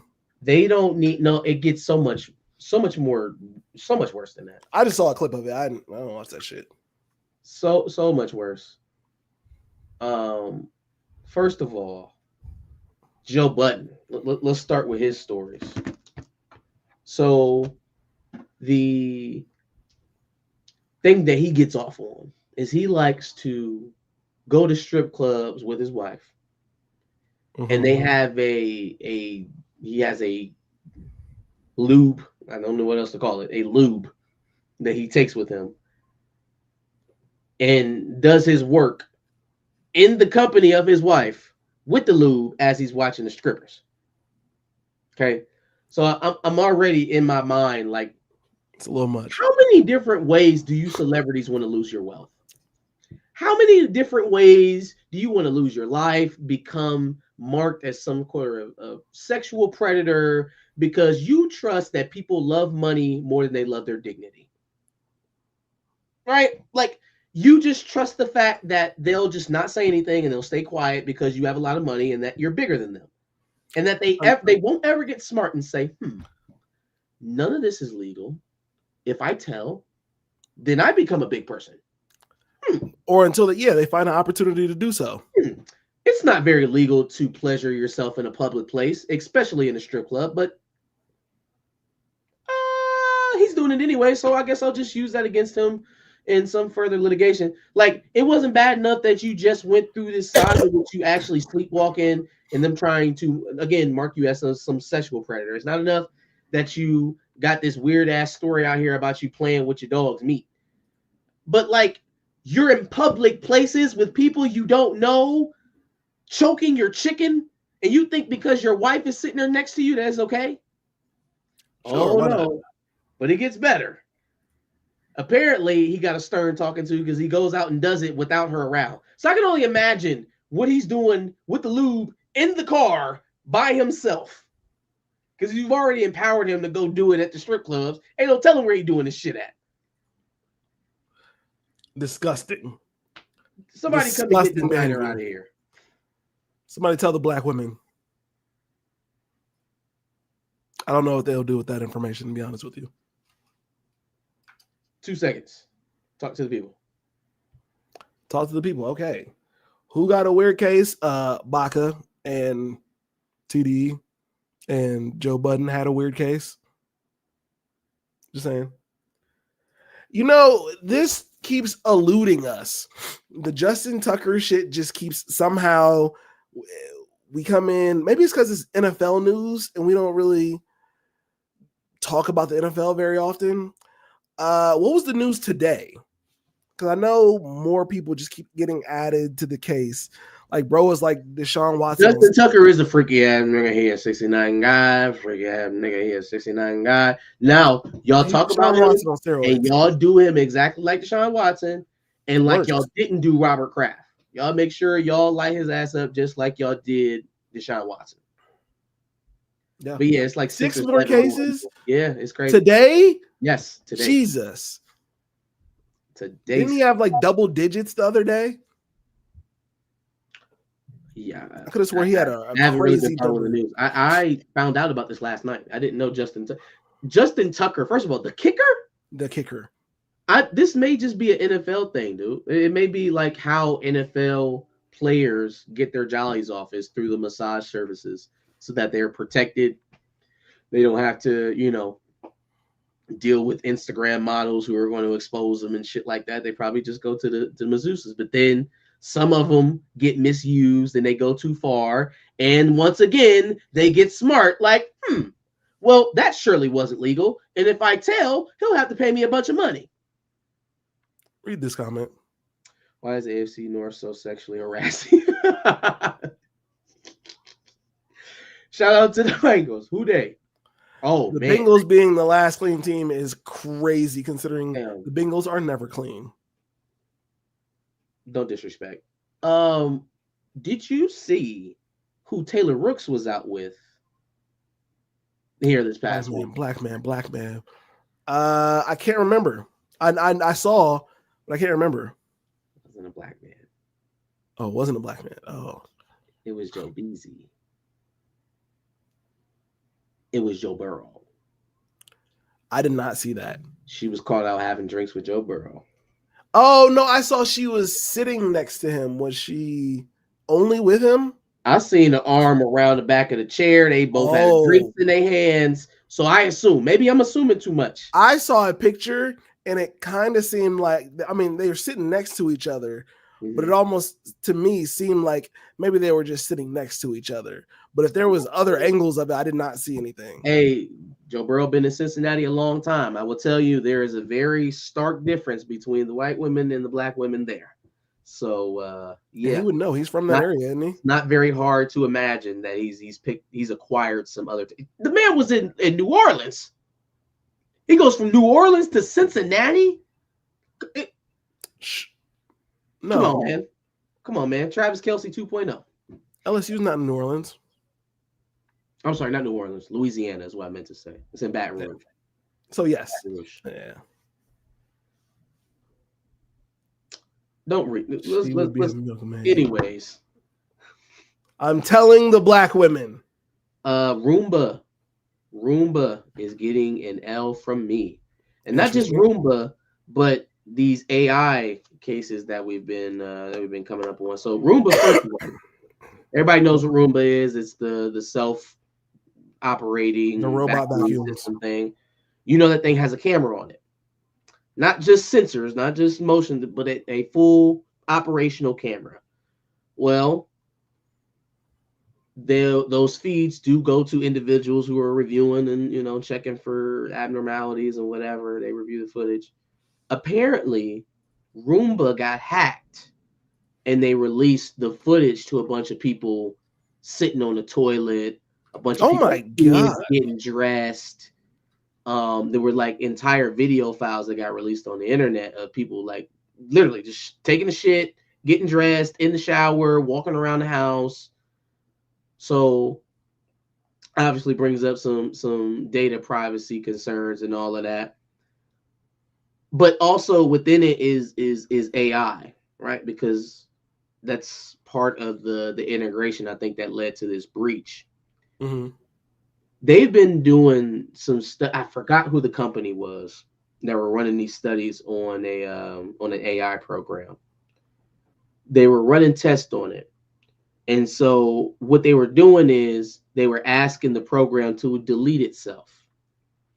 And so what they were finding is that they ran the simulation so much, and then eventually the program start lying. It start reading back as if it had completed its task, that it had deleted itself, and then hid itself somewhere else. Try to move its data to another place to save himself from being deleted. Do y'all hear what I'm saying? The computer program lied and then tried to escape to go somewhere. That's actually been a problem with AI.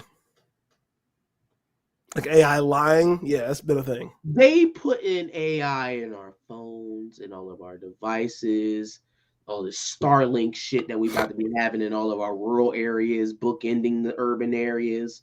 Like, I'm sorry, you're doing what? We already at a point where it's not listening to us? Skynet. Yeah. Fucking Skynet.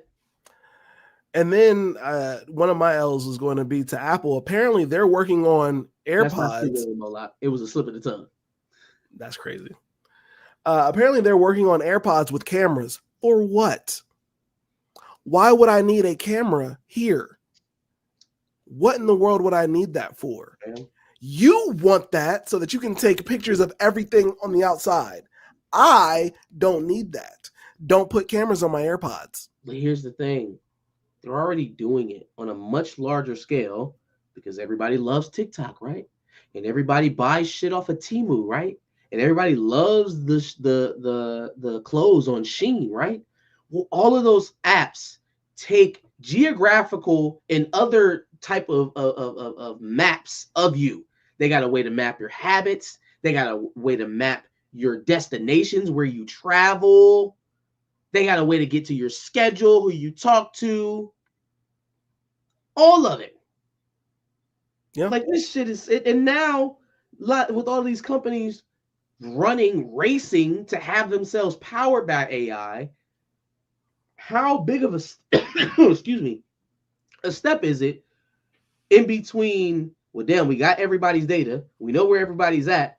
It's being ran by AI. Oh shit! Now AI is running all that shit. We have no control over it. Now they got everybody's data. They know where you at. You can't fucking hide. This shit scares me. This shit actually scares me, because the focus of the people who are driving this innovation is purely profit. They don't give a fuck. They don't care if this leads to some sort of catastrophic second coming of an apocalypse for human beings. They want that bread, and that is the only motivation behind any of this. Facts. Don't let them sell you bullshit about easing the human labor crisis, or fixing homelessness, or ending world hunger, or putting an end to wars, or end to needing soldiers in war, real life human soldiers. It's all bullshit. It's bullshit. It's trash. They're gonna find a way to try to make people not have jobs as a result of expanding in AI, but it definitely is not to make your life easier. Nazi Nick Cannon will not be our new dictator. Hey man, I don't know what's going on with him. He's very close to the Orange Cheeto, and it's seeming like he's giving him carte blanche, at least for the moment. I think our best hope is that Elon outstays his welcome with Orange Man, and he just kind of spazzes and kicks him out, which he's known for doing. Most of his cabinet didn't make it out of the first 100 days his last term, so. I'm just saying I can't live in a world where Future is the dictator, is all I'm saying. These are bars I'm getting off, by the way. He's got a whole new baby mom. You didn't hear about that? I appreciate you looking out. I'll keep my eyes peeled. What was you about to say, Josh? He's got a whole new baby mom out here talking shit. Who's that? Elon. He got a new baby mom. Yeah. Oh, he do that? They do that? That's why I called him Nazi Nick Cannon. That's crazy. Your Future. Did you see his daddy on that podcast talking about Michelle Obama is a man and she's always been a man? That's I didn't hear that, but that's a Republican. They stay on that. They always call her Michael. I think that the one thing he probably he can never run for office. He can never run for office because the minute people start digging into his family, it's going to be a non-starter. Like his father, just to start. Like, that's a good place to start. And then you go back one generation, and then we're smack dab in the middle of apartheid South Africa. So right. It's not a winning strategy. I don't think. I don't believe. Right. Anything else? Yep, I got two more. The Ohio ejaculation bill. Yes, we made a lot of fun of the residents of Mississippi for the representatives and how they brought up this erroneous bill, how stupid it was about ejaculating without the intention of conceiving a child, and how that would be a felony punishable by fines and up in some jail time, depending on the case. Well, Columbus said, hold my beer. Ohio, excuse me. State representative. Ohio. Yeah, Ohio said, hold my beer. So apparently, this iteration of the bill is to bring attention to pro-choice advocacy in Ohio. What they are trying to do is liken this bill to some of the other frivolous bills that they see leaning more towards the pro-life movement. And so their genius idea was to bring this and waste taxpayers' money and time on a bill that will never be passed. Hold on, I got you.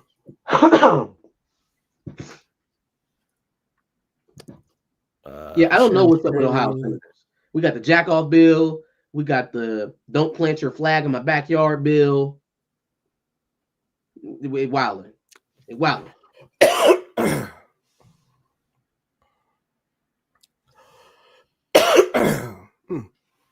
So our bill would make it illegal to discharge semen or genetic material without the intent to fertilize an embryo, which is similar to what was said on the last bill. Christ. The penalties for illegally discharging genetic material would be $1,000 for the first offense, $5,000 for the second offense, $10,000 for any subsequent offense. They call it busting a nut illegally discharging genetic material. Last sentence. The bill is expected to make clear exceptions for contraceptives, masturbation, and LGBTQIA people. What does that mean? I don't know. How do you get How do you make clear exceptions if you're in the LGBT? Yeah. So like, what is that? The bill is bullshit to begin with, but you can clearly see who they didn't want to offend. So it's like, what are you even doing? They don't have genitals. They don't need a jack off bill either. They can't procreate. They don't have the urge to create children and have children. The hell does that mean? Why they get a waiver? Let me get my waiver. Right. But even in that, right? We're gonna have an exception for masturbation. What is the point of this bill?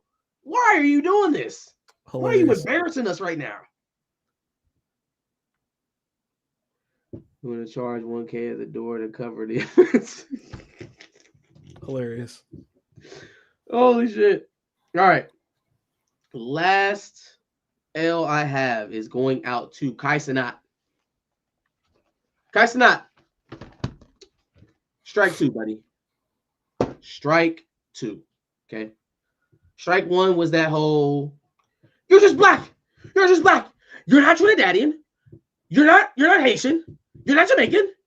You're not Ghanaian. You're not Nigerian. You're just black. You're just black. Not mentioning that most of what he does, wears, talks about, acts like, speaks is just black. Dances. This black. This just black. But that was strike 1. Strike 2 is capping on Kendrick Lamar. That's strike 2. Like, nobody made you come out of your skin, get on your knees, and hit one of these for Drake. Nobody made you do that.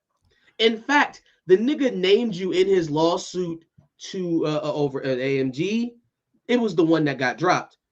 But he initially named you in a lawsuit. So why exactly are you capping for Drake at the Super Bowl? Oh man, they was pumping in crowd noise. Nobody was actually singing it.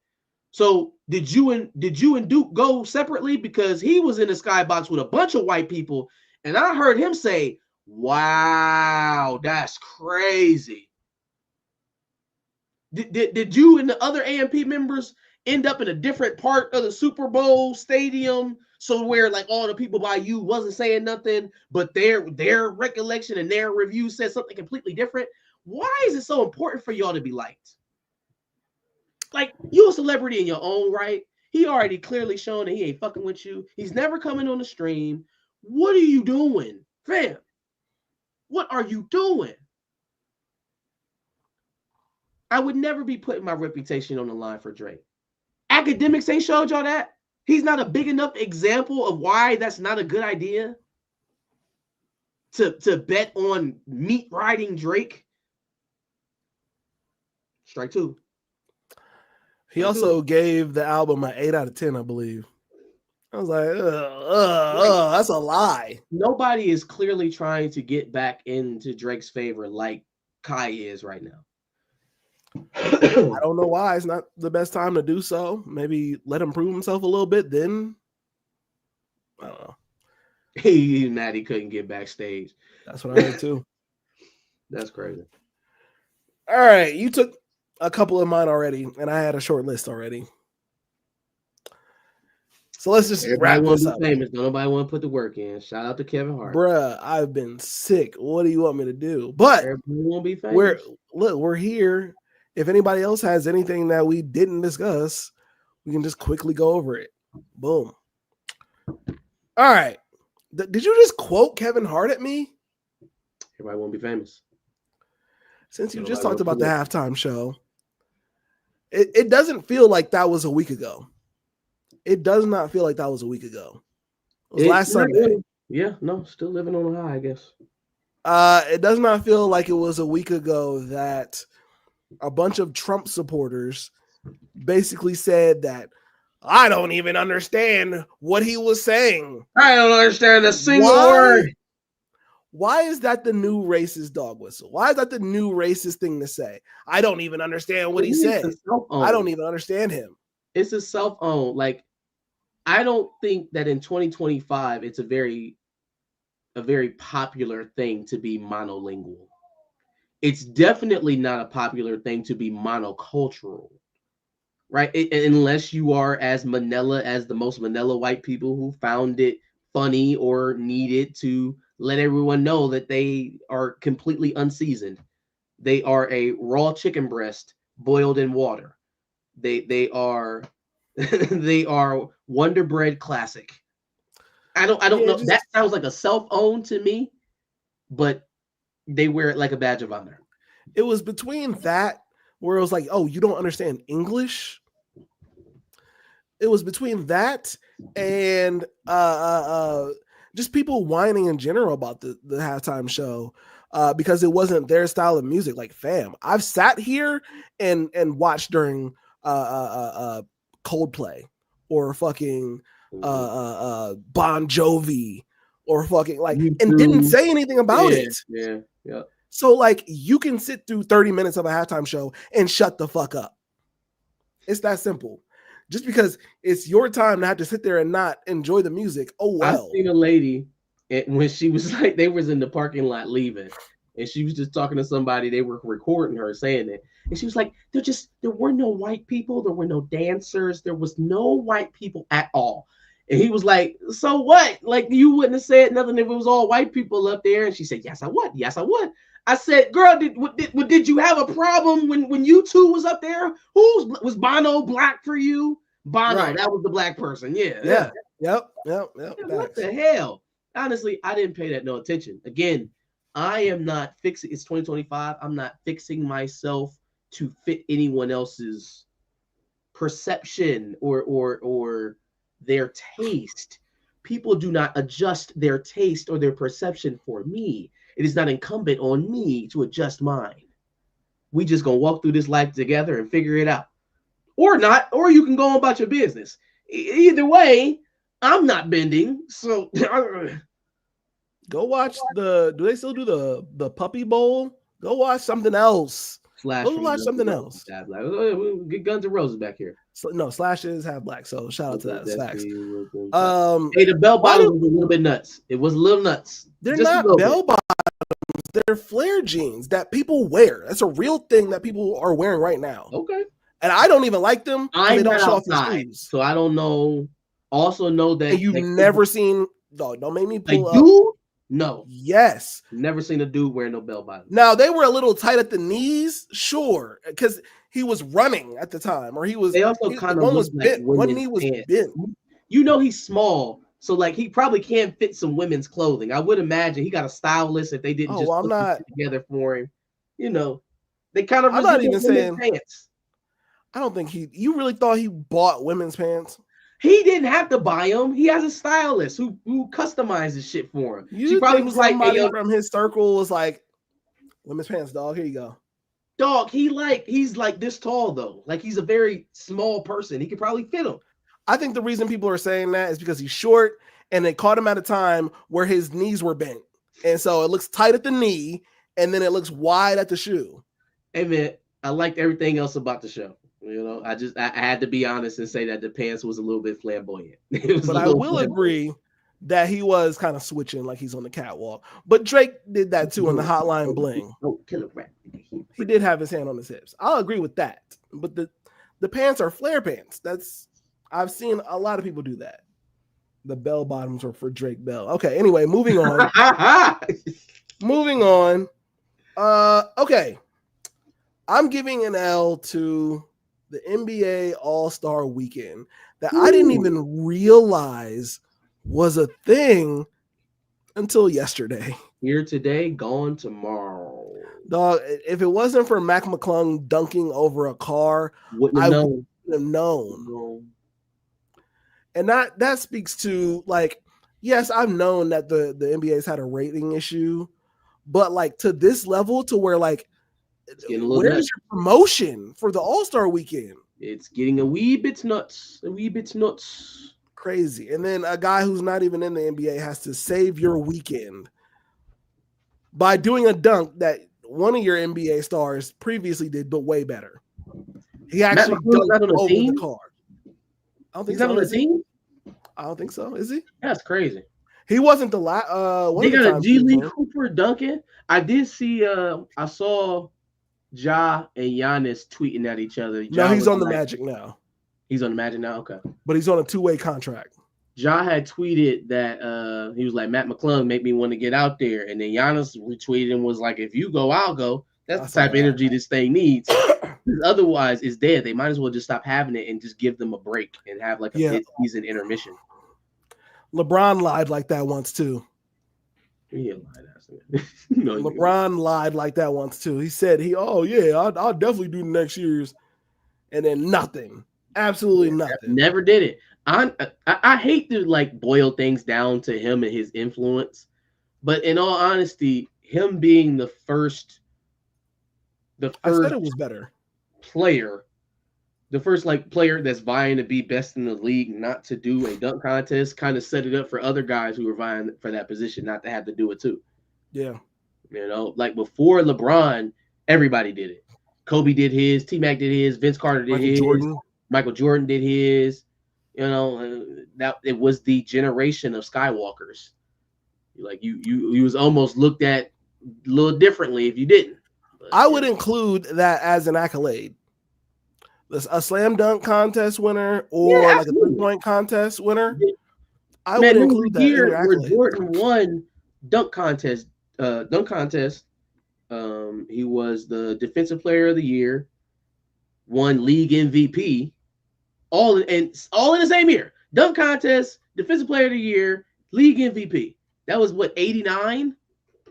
Didn't win a chip, but you're talking about having a dominant year. Everybody talking about D Rose year in 2000, what was that, 2009, 2010 for D Rose, his MVP year. Man, 89 Jordan. Dunk contest, steals champ, defensive player of the year, and the league MVP. Yep. 89 Jordan. They're only accolades if you're a star. No one cares about Jason Campano winning the 3-point contest. Okay, it's a good addition to your resume. They cared about Kyle. Can't be the only thing. Kyle Korver wasn't necessarily a household name, and he made his name known in the 3-point contest. Peja Stojakovic. Peja was also a part of the Kings that almost but he was a role player. Like normie NBA fans didn't know who Peja Stojakovic was. I knew who Peja Stojakovic was. Hedo Turkoglu. Yeah. But he was also pivotal on the Magic.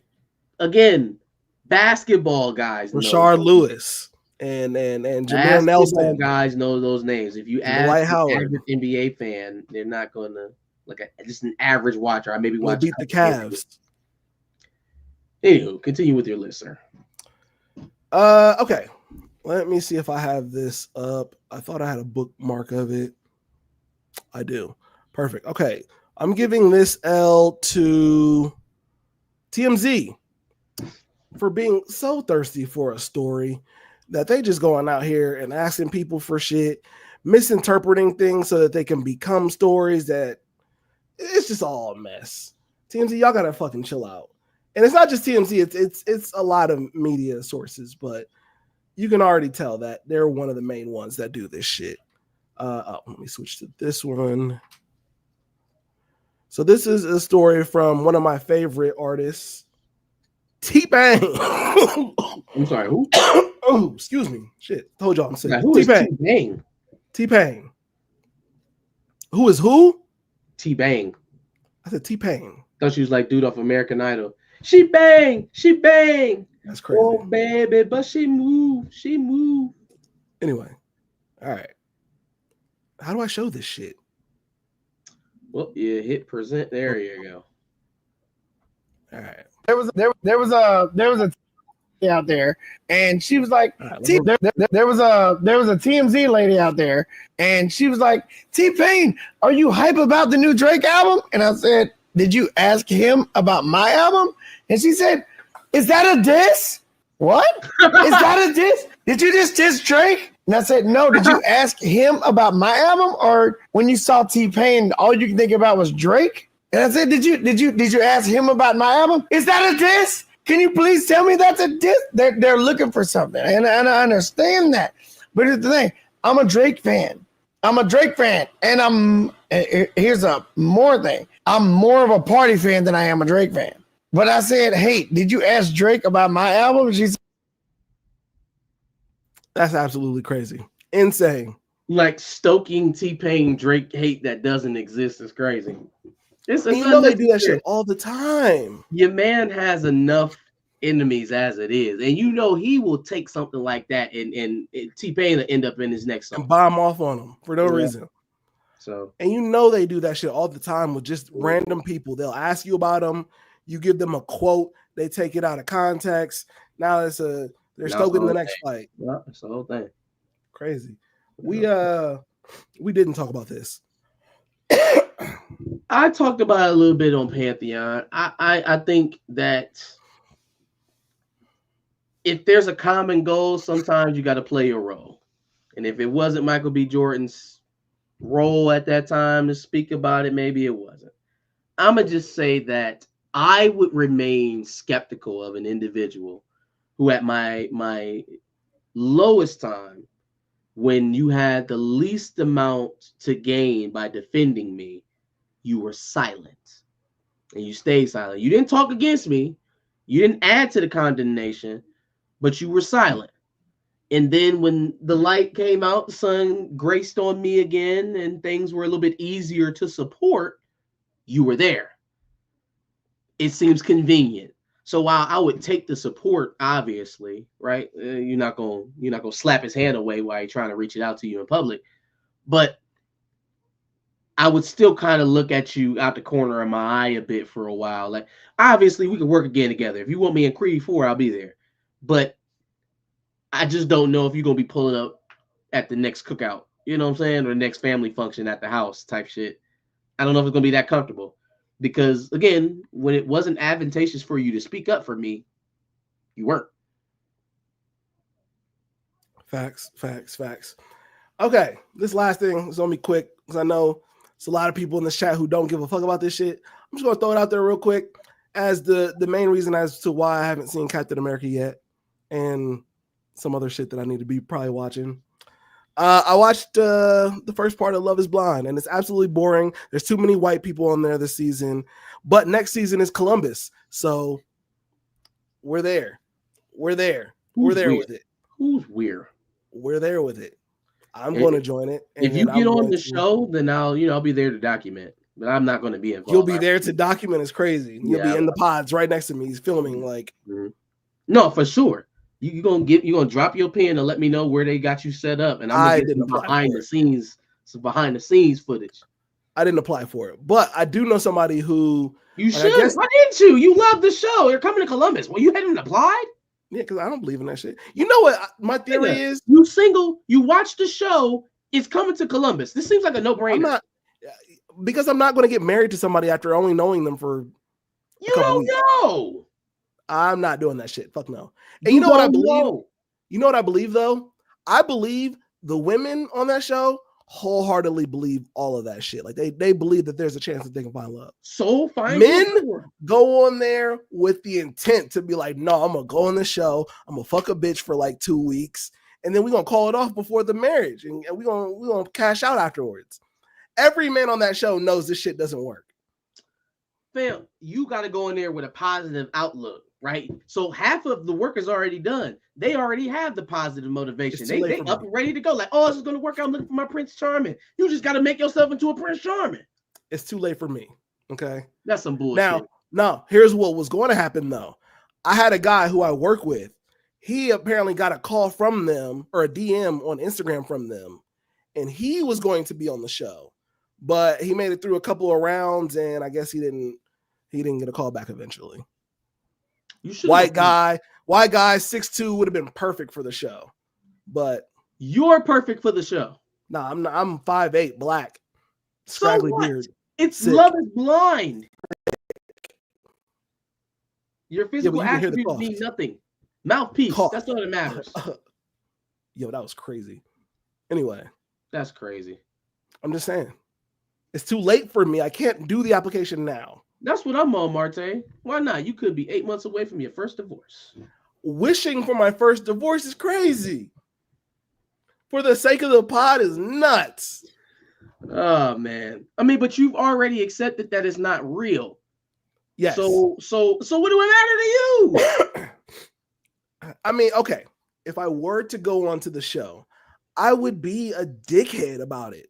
I would be an absolute asshole about it. Or not, because who the hell's going to choose the dickhead? No. Not a dickhead. I would be an absolute fuck boy. Women like fuck boys. Okay. So I'd go through and then I'd be like, all right, once we find out who my marriage partner is, then I'd be like, oh, well, how you feel about 50-50? And then she started be like, I don't know about this marriage shit. And then next thing you know, we cancel it before the thing. Sayonara. Yikes. Yes, it would be awesome content though. Question you gotta hit off. As soon as you find out who she is, how do you feel about 50-50? And that's just going to make everything go downhill from there, huh? Yeah. I'm just saying. I mean, this. Plus, but I don't know how I feel about people being in every aspect of my life. That's a little much too. It's not every aspect. It's what you show on the show. Yeah, but they control every aspect of it. Like they're there in the hotel, they are there in the pods, they are there in the little waiting rooms, they're there. You know how to act on camera. And then I gotta show this bitch my parents. My parents have to be on the show. No, I'm not showing her my parents. You don't get to meet my parents. Y'all about to get married. She can't meet your parents. Bucket-headed. You don't get to meet my parents. Okay. Why, they mean a lot you're to about me. to get married. Why she can't meet her parents? This is getting weird, Josh. Because she's not actually going to marry me. We already come up with this conclusion. This is not going to work. It sounds like you're going into this with a defeatist attitude. No, we are doing this for podcast clout, right? Right, but you may find love en route.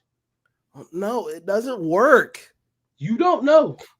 I'm not finding true love unless it was with AD from that one season. Old girl that's on Van Lathan's podcast with him, Rachel.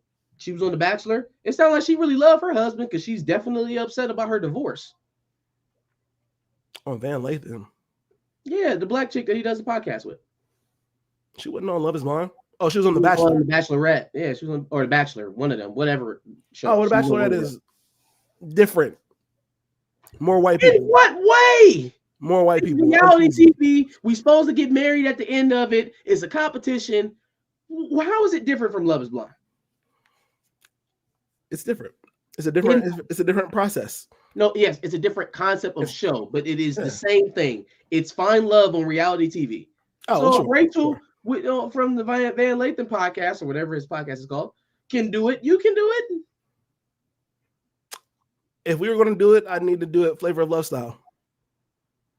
I would need to be The Bachelor with 20 women. Okay. Well, you should probably finish out your list now. I think that was my list. You took the Ohio law thing. You took something else. I'm more interested in William Moloch's story. My cousin Peaches was in College Hill and she put bonfire. God damn, William Moloch. That sounds like some shit that would happen in College Hill. Push somebody into a bonfire is crazy. When he said Peaches, I thought he was talking about old girl from Flavor of Love for a second. Oh yeah. What is this? If sitcoms taught me anything, you'll go for clout and end up married and happy. Those are sitcoms. Okay, well, you need to have some faith. You guys think Zoe Saldana will ever do a romantic comedy opposite a black man? She did one. It was called, damn it, what is that movie called? It had Idris Elba in it. It had T.I. She was in Drumline. Michael Ealy. Oh, yeah, Nick Cannon. Yep. Nick Cannon, and then she did another one where she was opposite Michael Ealy. And then T.I. was her ex. Oh. So she got a couple. What you talking about? I can't remember what it's called. I can't remember the name of the movie. It just Alpha was in it. Takers. There you go. Takers. Yeah. Well, Takers, gents. That's what we do. Anyway, no, never doing a reality show, not doing a pop the balloon, none of that shit. I'm good. I'm cool. Not doing that shit. Yeah, she was definitely married to a white guy in Death at a Funeral. She's married to Cyclops, the Sonic guy. Really? Remember he was tripping out on drugs the whole time? Actually, yes, I do remember that now. Anyway, any other thoughts? Anything else we need to go over?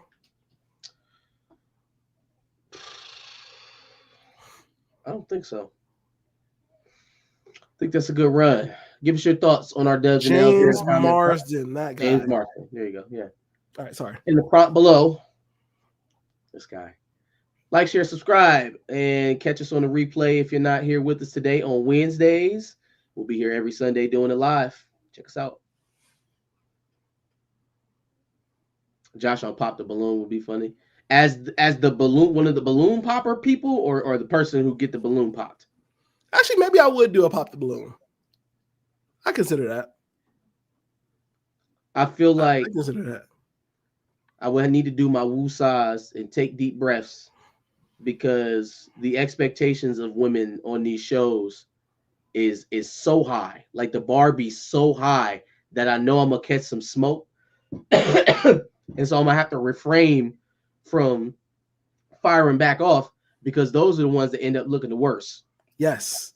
You gotta relax. Worse on this show. You definitely gotta relax. Even though it's like they coming after you. They kind of like, nah, he don't look good, he don't dress good, I don't like his job, I don't like his vibe. They'll be like it's always something personal, so you could kind of take it personally, but then he's you gotta handsome face while they doing it.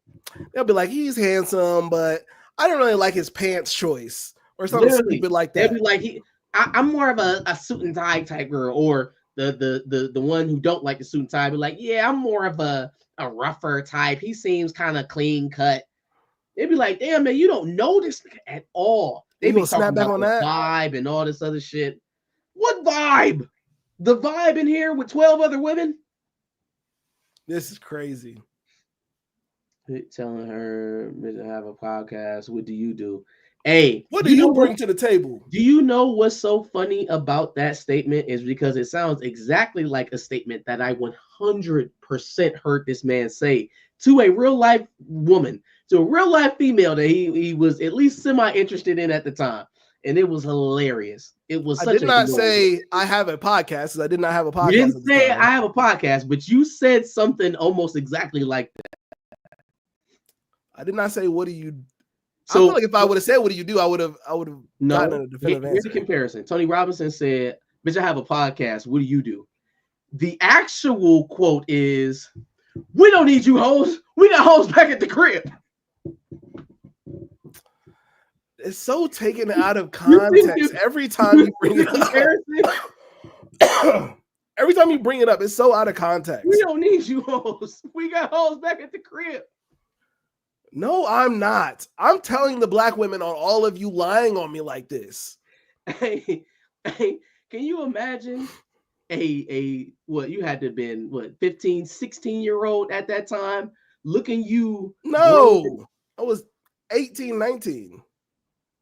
I came back from Akron. Okay, my bad. I was like 16. He was 18, 19. That sounds about right.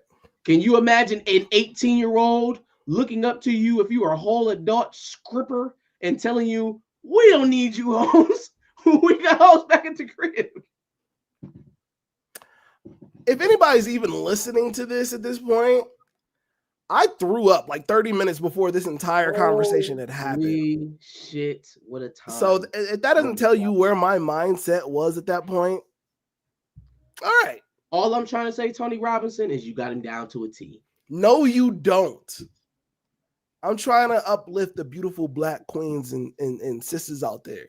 Matter of fact, the girl wasn't even black. She wasn't black. Yeah, she wasn't black. I didn't say anything about black women. Yeah, yeah. So my black queens, we right here with it. You know what I'm saying? I'm not starting a red pill channel. Stop it. Anyway, anything else we got to discuss besides that awful story? I think that's it, man. Stay tuned. We'll have an Invincible review up tomorrow. Yes.